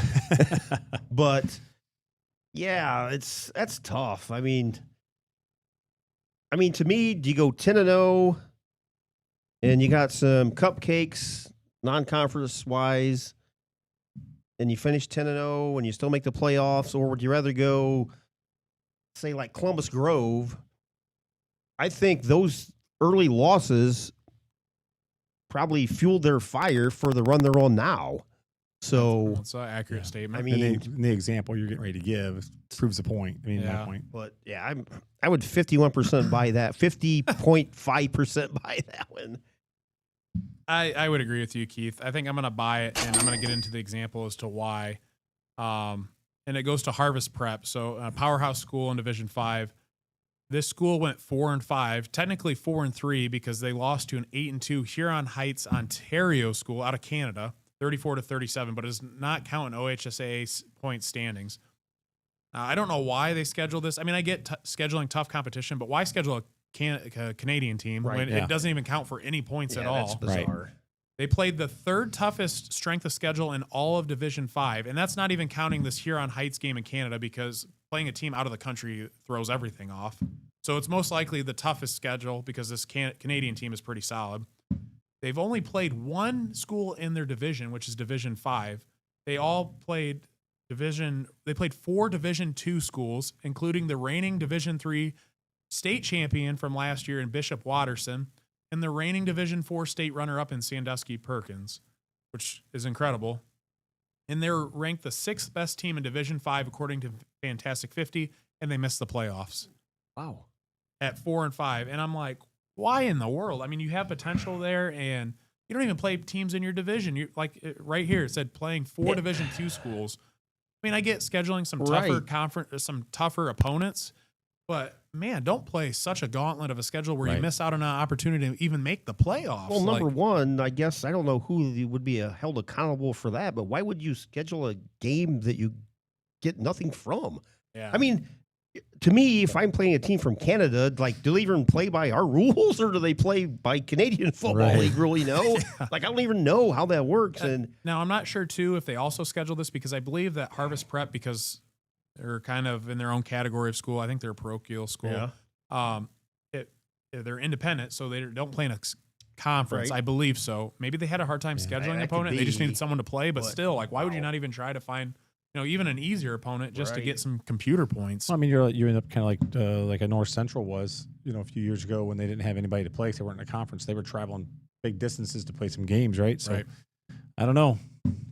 But. All right. And the final buy or sell is Columbus Grove is getting hot at the right time, wins their region, and gives Marion Local a run. Keith, you buying or selling? Buy. Buying that. I just pointed out. Columbus Grove is playing as well as anybody in the Northwest Ohio area. Getting hot at the right time, beating some quality opponents down the stretch. Lima Central Catholic, Bluffton. And it all goes back to, is this momentum going to continue to carry through the bye week? And how is this going to affect everybody, Coach Schaefer, the players, and whatnot? But as of right now, I would buy that. Now, will they beat Marion Local? Probably not, but they're going to give them a run for their money. But, yes, I would buy that. Tony. Buy. Just for the exact same thing Keith just said. They will give Marion Local a run, I think. But, whether they can pull off the victory or not, knock that powerhouse out, I don't know. I'd love to see it. Yeah. But I do believe that they're getting hot at the right time. And for myself, I'm selling. You may ask, why am I selling? Not because of Columbus Grove. Not so fast, my friends. I'm going to pull a Lee Corso. But I think Columbus Grove is playing great football. They're getting hot at the right time. That's not the part that I'm selling on. I don't think that Marion Local makes it out. I'm going to say that statement. Reverse. I Reverse think Columbus twist. Grove makes it there, but the part of the statement, I don't think that they play Marion Local. Just because Marion Local, they've played 4 games this year, and they were all decided by 1 score or less, and 3 of those games by 1 point. In Versailles, Anna, and Coldwater, Anna went into 2 overtimes, and the other team that was decided by 1 point or 1 score or less was by 1 touchdown to St. Henry, in which Marion Local beat in week 3. And St. Henry is also Marion Local's region. So I think Marion Local's got lucky this year quite a few times. I think playoff, I think their luck may run out. So I'm going to say a bold statement. I don't know that Marion Local makes it out. I'm calling it now. It is. Wow. So, but I think Columbus Grove gets out of their region. So Reverse switch. all right. That concludes our buy or sell segment. So continue to send those in and the hot takes. But again, we have a great time with this. Kind of more fast paced and fun. That's awesome. All right. We're going to take a break to hear from our sponsors, and we'll be right back with Fairview football head coach and Doug Rakes. Stay tuned. BSN Sports is your go-to business for purchasing uniforms, equipment, spiritwear, and anything else your athletic program needs, giving you more time to impact lives on the field. With over 1,200 sales professionals who live, work, and serve in your community, you're always just a short drive or phone call away. Be sure to give your local sales rep and Jim Garris a call for any of your athletic supply needs. Looking for a personalized financial guidance right here in Bryan, Ohio? Meet Melissa R. Stockman, CHFC, a trusted Edward Jones financial advisor. Melissa specializes in retirement savings and income strategies, estate and legacy planning, customizable wealth strategies, insurance and annuities, and support for entrepreneurs and business owners. As a chartered financial consultant, she brings deep expertise and care in building financial plans tailored to your goals. Ready to take your next financial step? Call Melissa's office at 419-633-0647 or visit Edward Jones on 130 North Main Street, Bryan, to get started. Titan GPS delivers technological superiority and improved player performance through wearable GPS made for high school football and strength and conditioning programs. From speed training to athlete recruit to workload enhancement, Titan is the easy-to-use yet comprehensive GPS tool to get it done. There's no minimum to get started, and Titan will walk you through every step to success. Message us on X Titan Sensor to learn more and get in touch. Under the lights this Friday night. While your team is taking hits on the field, who's got your back off the field? At Batt & Stevens Body Shop in Defiance, we tackle the toughest repairs, from fender benders to full collision restoration. Our iCar Gold Class team scores big on quality and service. Proudly serving Defiance County for over 40 years, with certified technicians, advanced diagnostics, and lifetime warranties. We work with all major insurance providers. Batt & Stevens Body Shop, the home team when your car takes a hit. Visit us at batandstevens.com or call 419-497-3111. Fitzenreiter HVAC, keeping Northwest Ohio comfortable since 1955. Whether it's scorching summer heat or bitter winter cold, Fitzenreiter has your back with expert heating, cooling, and indoor air quality solutions for your residential and commercial needs. Need fast, reliable service? Call the local pros you can trust. Fitzenreiter HVAC. Give them a call today at 419-784-0828 or visit fitzenreiterhvac.com for more info. Northwest Ohio Basketball hosts premier basketball tournaments for boys in grades 3 to 8 in the area. Upcoming tournaments are right around the corner. Give them a call today at 419-283-5296 or check out their website at NWOBball.com. Start your day off right at Paulding Pancake House, serving up delicious breakfast, lunch, and dinner from Tuesday through Sunday. It's your go-to spot for home-style meals at any time of day. Swing by and enjoy everything from classic pancakes to hearty lunch and dinner options. There's something for everyone at the Paulding Pancake House. Craving a local favorite? Head to Ensign's Pub, where you'll find the best hot beef sandwiches and famous knockers in town. Whether you're celebrating after the big game or just need a great meal, Ensign's has you covered. Stop by for great food, cold drinks, and good company. Located on 611 Ottawa Avenue in Defiance, open Tuesday through Saturday.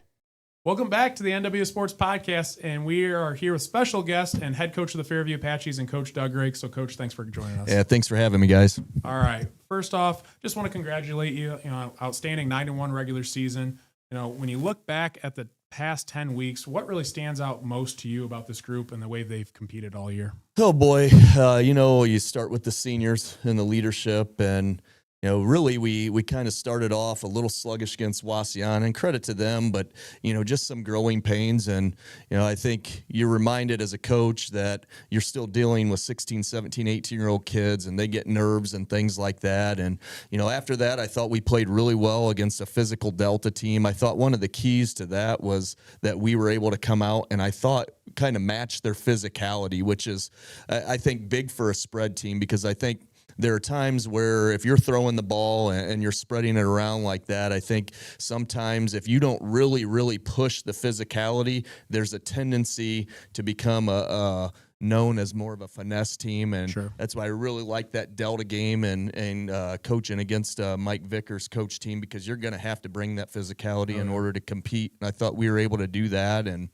then we're able to wrap up our non-conference slate with Brian and really put it together. I felt of our 3 non-conference games, we kind of put it together in all 3 phases against them, and then we're able to roll into the conference and started with Ayersville and a very game pilot team under Coach Mickey, and they played us very, very tough for really 3.5 quarters, and then we were able to kind of pull away there, and then big game against Tinora, and tons of respect, and we'll see them again this week. And that was a very, as you guys were there, a very highly contested game again till late in that game. And then we had the Paulding game, and another very, very competitive game that came down to the wire, and they just made a few more plays than we did at the end. And, then we finished our conference slate really pretty strong. I felt that, we really have grown as an offense, and defensively we're running a new scheme this year, switching from a 3-4 to more of a 4-2. It's a little more flexible for us, and we're able to get into some 3 fronts. But the techniques up front and what we're asking those kids to do is different than what we've asked them to do in the past. And I felt that towards the end of the season, the kids had really started to take to the coaching and take to the new techniques, and I think we're starting to see a little growth there from a defensive standpoint as well. That's great. I'm going to open things up to these guys. They have some questions as well. Go ahead. All right, Coach, that week 6, going back to that week 6 loss to Paulding, that was a wild finish. Obviously, disappointing, that 50-yard touchdown, which would basically decide the conference race. How did your team respond, with the heartbreak and moving forward to that? Because you had a heck of a comeback to take the lead, and then the Mans brothers, the magic just happened, and I mean that was a tough one. But how did you guys respond? Yeah, and when you get into those situations, a team can really respond one of 2 ways. Because there were high aspirations going into the season this year, and I would be lying if I didn't say that winning the GMC was goal number 1 for these guys. And when that is seemingly taken away right there, it would be easy to kind of hang your heads. And, even though there is a lot to play for, again, we're talking about 16, 17, 18-year-old kids. Right. And when that main goal's taken away, you could see where some teams would maybe, hang their heads, like I said, and not necessarily mail it in, but, just kind of turn the other way that you don't necessarily want them to go. But a credit to the seniors and the leaders on the team. They really were able to rally the troops, and we got some of our best practices, believe it or not. After that game, we started to kind of turn around from a practice standpoint, and, really we've rolled into the latter part of the season. Yeah, and that's just kind of what I was going to ask you about your leadership. So, seniors took over. That's good. Now we're rolling into the playoffs. You're going to rematch with Tinora. So what's your thoughts? Well, usually when you get into the playoffs, you like to see some teams that you haven't seen, that you're not real familiar with, and they're not real familiar with you. Some of the, I guess, the magic of the playoffs is being able to see some of those teams. And really from a coaching standpoint and what we do offensively, you kind of like to see someone that maybe doesn't see that very often. Right. With Tinora, they've seen this offense for how many years? Right. They've seen it a lot, and you're seeing a league opponent, but that door swings both ways. So, we know what they do, and there's a lot of familiarity both ways with the coaching staffs and with the kids. And, it's a rivalry game, and you get to do it again. And that's kind of how I presented it to our kids is, there aren't very many seasons where you get the opportunity to play a rival again, and you should be excited about this opportunity. Yeah. Now, kind of talking a little bit more on the playoffs, this year OHSA implements, the home home field advantage, the bye week. You guys were, able to get that home field advantage. Just how important is it to you guys to play that first playoff game being at home, especially against a conference rival that you know so well? Well, it's big. I mean, throughout the years, boy, I can't count how many times I've played at Tinora or coached at Tinora, and you could go through the league schedule and it's the same thing. But being able to play at home, giving the seniors at least one more home game to be able to, walk through the woods like we do and go through the TP and through it won't be a tunnel because it's a playoff game, but to be able to have that, just that home game routine and the familiarity, I think is big. Keith? Yes, Coach. What are a couple of things that you guys need to do well Friday night to come out and advance to the next round? Well, in the first game, Cooper Replogle, he ran wild on us. Yes. And we got to do a better job of limiting him.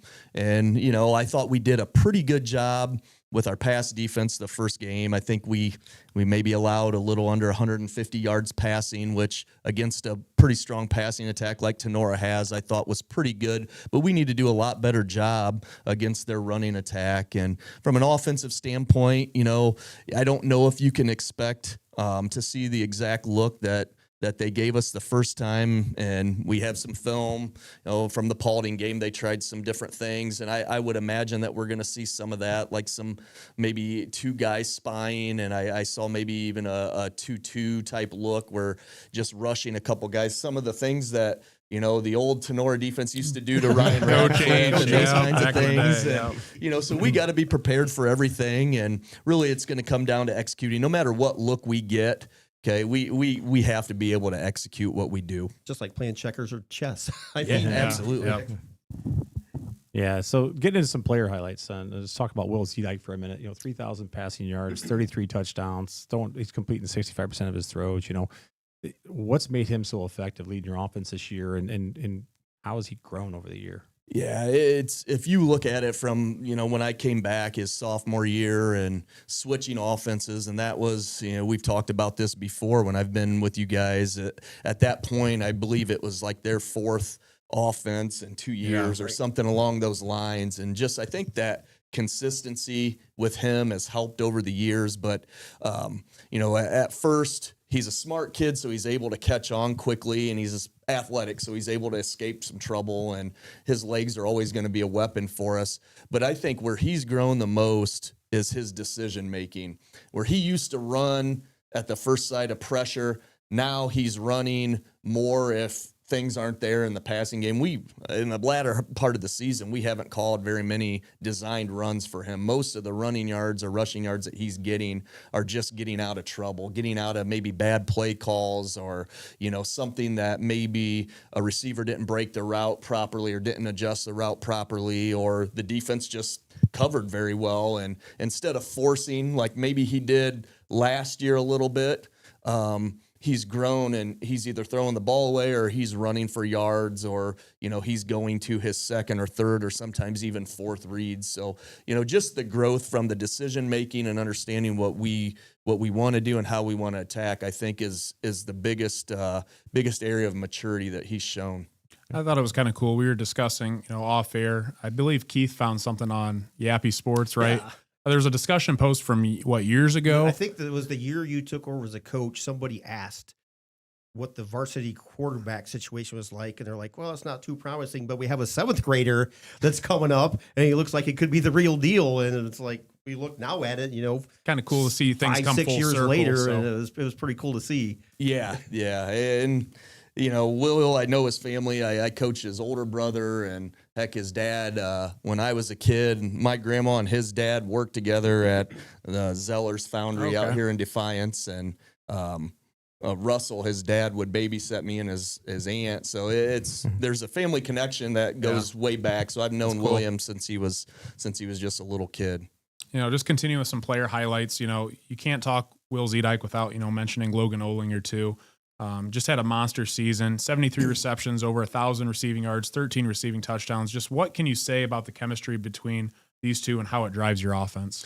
Yeah, Logan's a playmaker for us, and we try to move him around and use him in a lot of different ways. He's our wildcat guy, a short yardage type guy that we use, and we've used him in the running attack in the backfield, and then obviously as a receiver, moving him around. And he's just dynamic when he gets the ball in his hands, and he understands what we're trying to do offensively. And lately, what we've started to see is a lot of teams rotating coverage towards him or sometimes even double teaming him. And what that's done is opened it up for other kids. And we think we have about 5 or 6 kids that can get the job done when called upon. And, Logan's a big part of the reason why those guys are able to see some of the looks that they're getting. And, to their credit, they're making things happen as well. But, the chemistry's definitely there. And, those guys it's a credit to them. And it's not just Logan and William, but all of our receivers in the summer, or not the summer, but in the spring and early summer, when we're not having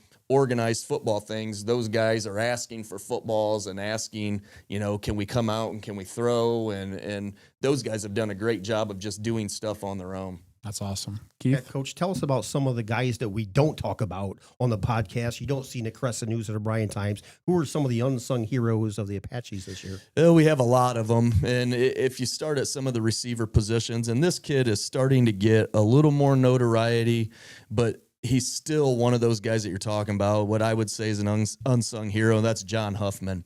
We've talked about him a lot. This guy, he's just a guy that quietly does his job. He comes into the weight room. He's taking care of his body. He's one of the guys, you tell him, you're talking in the summer about how important it is to hydrate and eat properly. And he's the guy that's going to bring the gallon jug of water with him that you see around the school that's always doing that. And, sometimes kids will give him a hard time, but he's doing it because he knows that that's going to make him better. And he's looking at things. He's putting together huddle clips for other DBs to look at and for our receivers to look at. We had some new kids coming in this year that hadn't played before, and John's the guy that's putting together group chats and group text message chains and sending out our signals and drawing up our plays on there. So he's just been a kid that's a leader for us, and a kid that I couldn't be happier about seeing finally get some success and some notoriety. So he's one of the guys. Gavin Mead's a kid that we've talked about before and that had a big season for us last year, having another big season for us this year. Moved him defensively to defensive end and has done a good job there.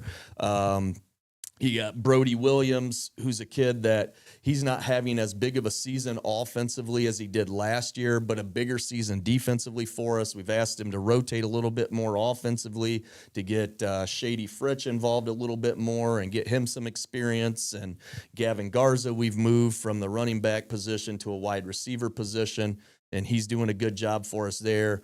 Drayden Grinnell-Dennis, who was out last year with an injury, has moved into our running back position and rotates there with a sophomore, Kellen Beals, who's done a good job for us. And, again, those skilled guys, those are kind of the guys that, even though they might not be in the headlines all the time, they've all had their chance to shine and gotten their names in the newspaper and things like that.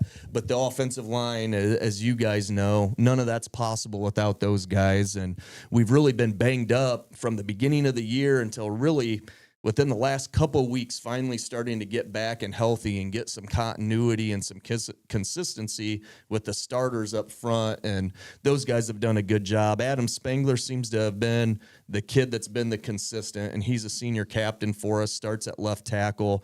And he's the guy with Jackson Brady going down in preseason. He's been the guy to kind of take that lead up front, and he's helping everyone else out and with what they're supposed to do, and it has been very consistent for us. So, I would say those guys have done a really good job. And that's the thing I like too. I mean, obviously, you've named a lot of names, but, going to the skill position, I've always said, even the beginning of the season, it's nice that you have so much depth in the skill positions. You listed probably 6 to 8 guys, and I look at last week's stats against Hicksville, and I believe 6 or 7 guys all scored the football, for a touchdown on Friday night. So it's just impressive that you can distribute the wealth like that, and you can rely on a lot of other guys, maybe, whose name isn't Logan Olinger or Gavin Mead or some of these bigger names. These other guys can step up and Jonathan Huffman too. We've talked earlier in the season. I think he turned around the Tinora game, didn't he, Coach, with that that interception? That was a pick six. Yeah. He did. That was a huge play for us. I believe it was a 7-point game at the time, and Tinora was driving, and that was just that was a big momentum shift for us. Yeah, but he's been a big name that, we even said earlier in the year, like, he's maybe not a guy that, you see, superstar all over headlines and stuff, but a really quality player that makes big time plays. So right. Tony? So what do you think, maybe in a word or a few words, what do you think defines Fairview football and this senior class that you have this year? Resilient, I would say. You look at this group, especially the group of seniors, and they go from 0-10 to 2-8 to then last year having a pretty good season, the loss to Tinora, and then going into Delta, but making it to the second round of the playoffs. So huge step. From 2-8 to second round of the playoffs, and now, going into the playoffs again at 9-1, and just another step in the right direction. And it remains to be seen, what happens in the playoffs. But if you look at from where they've come from the 0-10 group to now 2-time playoff participants, and who, like I said, who knows how this season's going to go, but as far as their legacy, it's already there. At this point, it's just adding to it if that's in the cards. Do you have any trouble this week, Coach, reeling the players back in, as far as, not that you're going to look ahead, because you're, like you said, you're playing Tinora this week. That's a second chance at another rival, and you have another chance down the road and possibly meeting up with Paulding again. But I'm sure you don't really, do you have to reel the kids back in this week? No, not one bit. I mean, it's Tinora, and we know, and the kids know, we're very familiar with one another. And it has not been that long ago, a little over a year ago, that we were up 28-6, and they came back and beat us in what was ultimately the GMC championship. Sure. And, we just watched them on film do that basically same thing to Edgerton. Yep.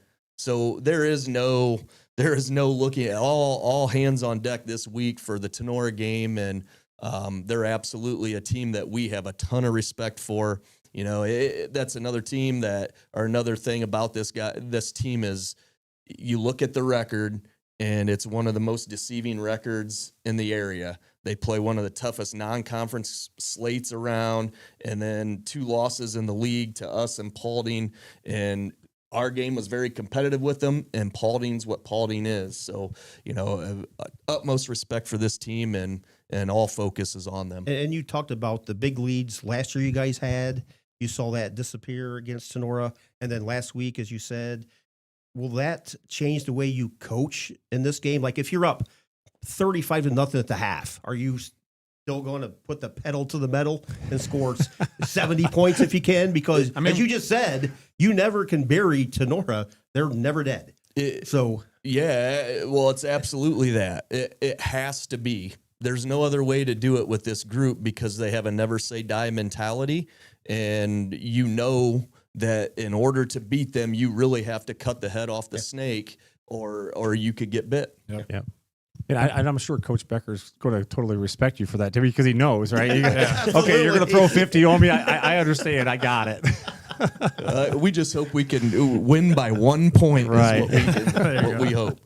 And then finally, I just have one final question for you. Appreciate you again for coming out. But what would it mean to this community and to your team to make a deep playoff run this year after everything that, they've accomplished so far? Well, I think for the senior class, it could be, that they truly did get Fairview back on the map from, a few of those dark years where things weren't going well, and we didn't have the record that we wanted. And now, you could look back from those good teams that we've had in the past, the 2020 group, the 2019, 2018 group, then going back to, the Radcliffe years, and even the year after he was gone, James Elsinger, quarterback that group.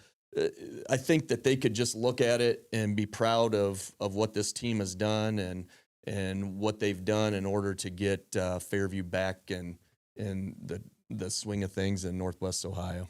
Yeah, and I totally agree. I mean, it's just been amazing to see the progression of, the football program from just a couple of years removed from being an 0-10 season to, where they're now, consistently being GMC competitors for a title, trying to make deep playoff runs as well. It's terrific to see. I mean, and you've done, a tremendous job, you and your staff. Well, thank you. Like, getting Fairview back on track. So. Thank you. Can I ask one more question? Yeah, go ahead. When it comes to, we talk about it a lot. When it comes to the bye week, how do you feel? Would you have rather had the bye week or rather be playing? That's a great question, one that I like to talk about. So me personally, I think that the bye week is a good thing. And the reason that I think it is because at the end of a regular season, what team is not at least a little bit beat up, that maybe could use an extra week of getting healthy? Then the other thing that I think is one of the hidden gems for a bye week is the ability to live scout, right? The ability to go watch and get the snap count, look at the sideline and see, what's the team chemistry looking like? What, are there any maybe kids that are banged up or limping off, or how are they dealing with that? So sure. I think that those things are invaluable. So I would personally like it, but I also see the other side. If you're rolling and, having to, have a week where you're not playing and then getting back into the swing of things, maybe that could be a detriment, but personally, I would like it. Yeah, it's interesting to hear all the coaches' comments, because the big, kind of point people are making is look at college football playoffs last year. Every single team that had a bye ended up losing, the first game in the playoffs. So. Absolutely. That's a good point. No, I like that. It's interesting to hear everyone's take. Just what we talk about all the time. I just want to hear your take on it. Yeah. Other than that, that's pretty much all from us, but just appreciate you taking time, and we wish you best of luck on Friday. All right. Thanks, guys. Appreciate it. All right. We're going to take a break to hear from our sponsors. We'll be right back with our round 1 playoff game predictions. Nestled in the heart of Sherwood, Ohio, Crystal Fountain Park invites you to say I do, in a place where history whispers around every corner. Surrounded by 28 acres of woods, meadows, illuminated trails, outdoor chapels, a tranquil reflection pond, and fire pit lounges. Whether planning a wedding, rehearsal dinner, or elegant gathering, Crystal Fountain Park blends historic elegance with modern flexibility and heartfelt service. Visit crystalfountainpark.com or call 419-576-1910 today to book your unforgettable moment. DeLarber Concrete and Hauling is your go-to provider for concrete and hauling needs. Flat work, pole barn floors, driveways, and patios. Hauling services for stone, mulch, and dirt. Call Josh for your free estimate at 419-576-0401. RE/MAX Realty of Defiance has represented Defiance County for nearly 40 years. Located at 1401 South Jefferson Avenue in Defiance, we have 13 agents ready and available to assist you in home buying or selling needs. You can check out all the listings at www.remax419.com or call us at 419-784-3029. Let our years of experience go to work for you. The Drop Zone Pizzeria is the #1 voted pizza restaurant in the region. Check them out for pizza, wings, subs, and more. Located in Ayersville and Stryker, or ask them about their traveling food trailer. Experience award-winning care at Defiance Chiropractic Center, voted first place in the Crescent News Reader's Choice Awards Best of the Region. We offer chiropractic adjustments, acupuncture, DOT and sports physicals, and personalized wellness plans. Located at 1770 Jefferson Avenue in Defiance. Call 419-784-2300 today and feel your best naturally.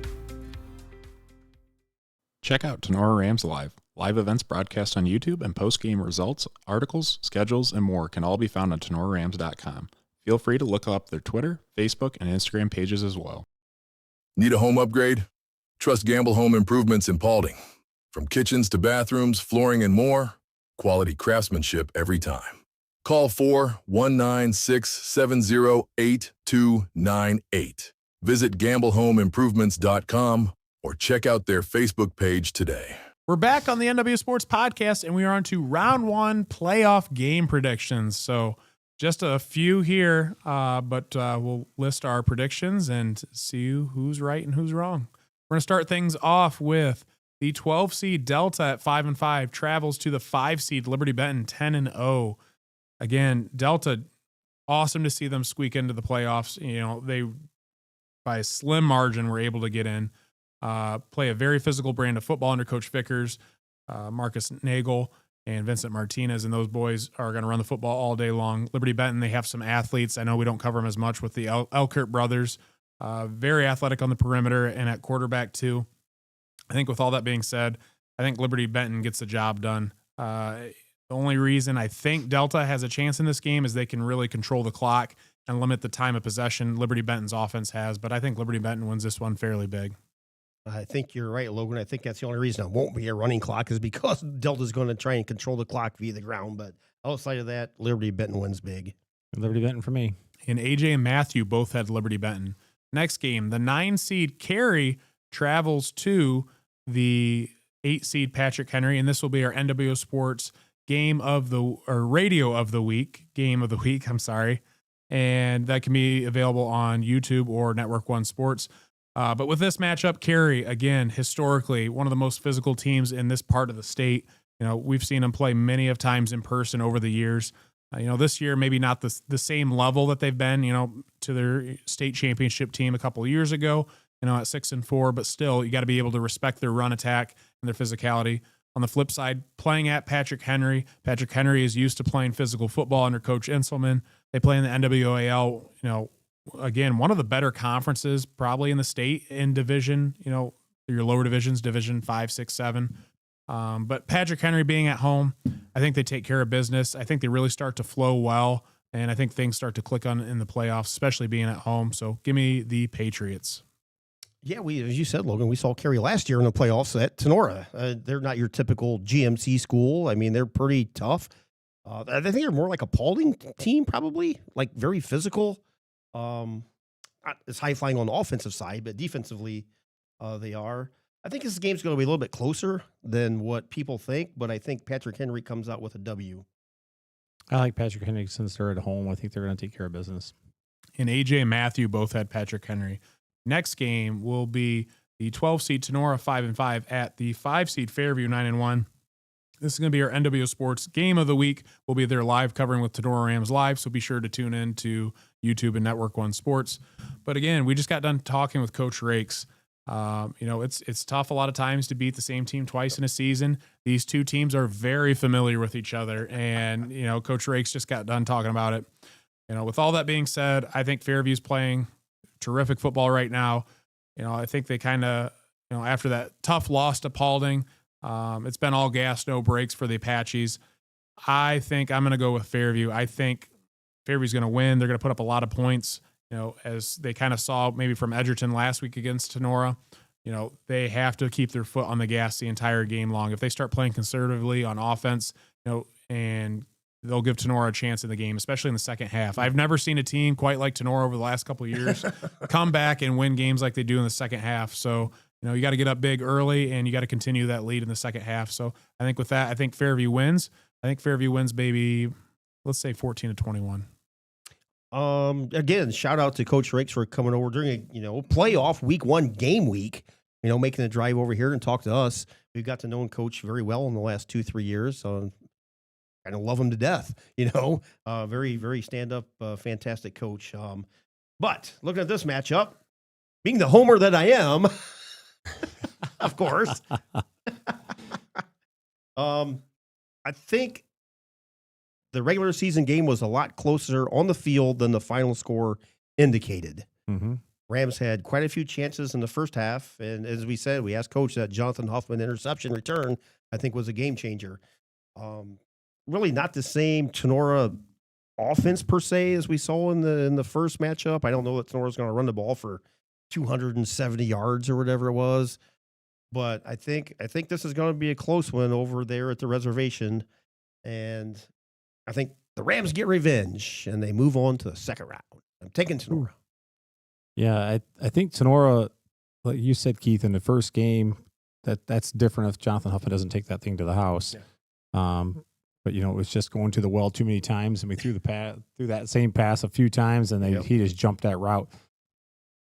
I like Tinora in this game, but they've got to be healthy, and if they got a lot of kids banged up, and if they still have kids banged up, it's going to be a Fairview game. But if Tinora brings out, if their starters are back playing, I think this is going to be a very interesting game, and we'll see what they dial up defensively for Z-Dyke and keep them contained. But if everybody's healthy, and I'm assuming everybody's healthy, I'm going with Tinora. Ooh.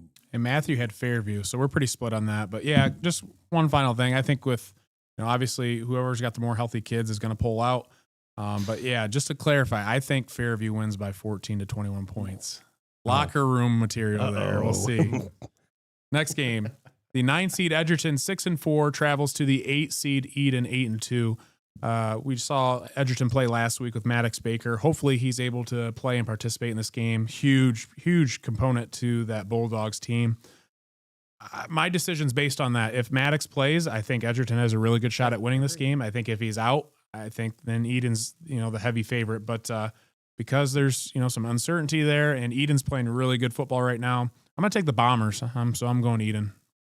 Oh, boy. This is, you said everything that I was thinking, Logan. If I got the Maddox Baker that played the first half against Tenora, oh, my goodness. I'm taking Edgerton. Unstoppable. I'm taking Edgerton in this game, but we saw what happened. And you said we don't know his I assume he's going to play. Is he going to be 100% like he was against Tenora in the first half? I would assume no, but we hope he is. Right. For the benefit of just a great high school Friday night football game. But I'm sliding towards the Bombers, so I'm going to take Edon. I'm going with Edon as well. And Matthew had Edon, so Edon across the board. So did AJ. And AJ had Edon as well. Last game, the 11 seed Montpelier at 6-4 travels to the 6 seed Sycamore Mohawk at 8-2. Locomotives are coming off a tough loss. Hard fought battle against Edon in week 10. Coach Robinson, has the boys playing pretty well, able to make the playoffs, which is great to see. But I think traveling to Sycamore Mohawk, that's pretty far drive, I believe, too. That's probably looking at an hour and a half probably plus. 2 hours, probably. 2 hours from Montpelier all the way over to Mohawk, which is out east. I think that's over by Tiffin, Yeah, it's isn't out it? past Tiffin. Yeah, so that's quite a drive. But I think I'm going Mohawk. Mohawk's played a pretty solid year. Historically, a pretty solid program, too. But I think Montpelier may give them a little bit of a run for their money. Yeah, we can hope Coach Robinson, has the locos ready to go. But he said it's a long drive, playing a very quality opponent. So taking the Bishop Sycamore Mohawks. Mohawk for me. And AJ and Matthew both had Mohawk as well. So that concludes our game predictions. Other than that, guys, closing thoughts. No, I don't really have anything. We kind of talked about everything. Just first week of the playoffs, playoff football. It's always gets exciting. You win or you go home, and for a lot of these kids, it's gonna be the last time they strap up their helmets and their shoulder pads and all that kind of stuff. So go out there and enjoy it. Give everything you got, and don't walk away with any regrets, man. No regrets. Yeah, this was a fun episode. I mean, it was enjoyable from start to finish. Had a good time with the Bicel, and Coach Rakes was great, like always. But yeah, I'm looking forward to the playoffs. Kind of like a kid at Christmas. You don't know what's going to happen. Like this week, we're going to do a game. Where are we going to be at next week? We have no idea. Nobody knows. You don't know. Yeah. You don't know. Are you playing next week? Nobody knows. So I think that's the exciting thing about playoffs. It really you really don't know. We don't know who we're going to cover. We don't know where we're going to be. We don't know who's going to make it on for sure. So it's exciting. A lot of excitement. A lot of good football. And again, I like high school football is just different than college and pros, and especially now in college, things are so money driven, and same in the pros. But I mean, these are kids out here playing for the love of the game and for their communities and their teams, and it's just great to see. And I'm excited to do some traveling. We're used to seeing a lot of GMC schools and local schools, so I'm surprised. I'm just happy, to get out there and visit maybe some new places, get back to Findlay like we talked about earlier, and we always have a really good time traveling, and a lot of memories made along the way. So other than that, I got nothing. So just be sure to get out there, watch a couple of these playoff games. There's obviously these are some of the better teams in the area now, and especially now that the seeds go from 16 to 12, it's a little bit tougher to get into the playoffs. So these teams are a little bit better quality than maybe in years past. But other than that, we'd like to thank all of our sponsors: BSN Sports, Batt and Stevens Body Shop, Titan Sports, Fitz and Ryder, Edward Jones and Melissa Stockman, Del Arbor Concrete and Hauling, Crystal Fountain Park, Defiance Chiropractic Center, Northwest Ohio Basketball, Remax Realty and Matt Yost, Tinora Rams Live, the Drop Zone Pizzeria, the Paulding Pancake House, Ensign's Pub, and Gamble Home Improvements. So again, we'd like to thank special thanks to Defiance Chiropractic Center for allowing us to use their office for the podcast. And stay tuned for the next NWO Sports Podcast in the near future. And thanks for watching. And maybe I get my voice back next time.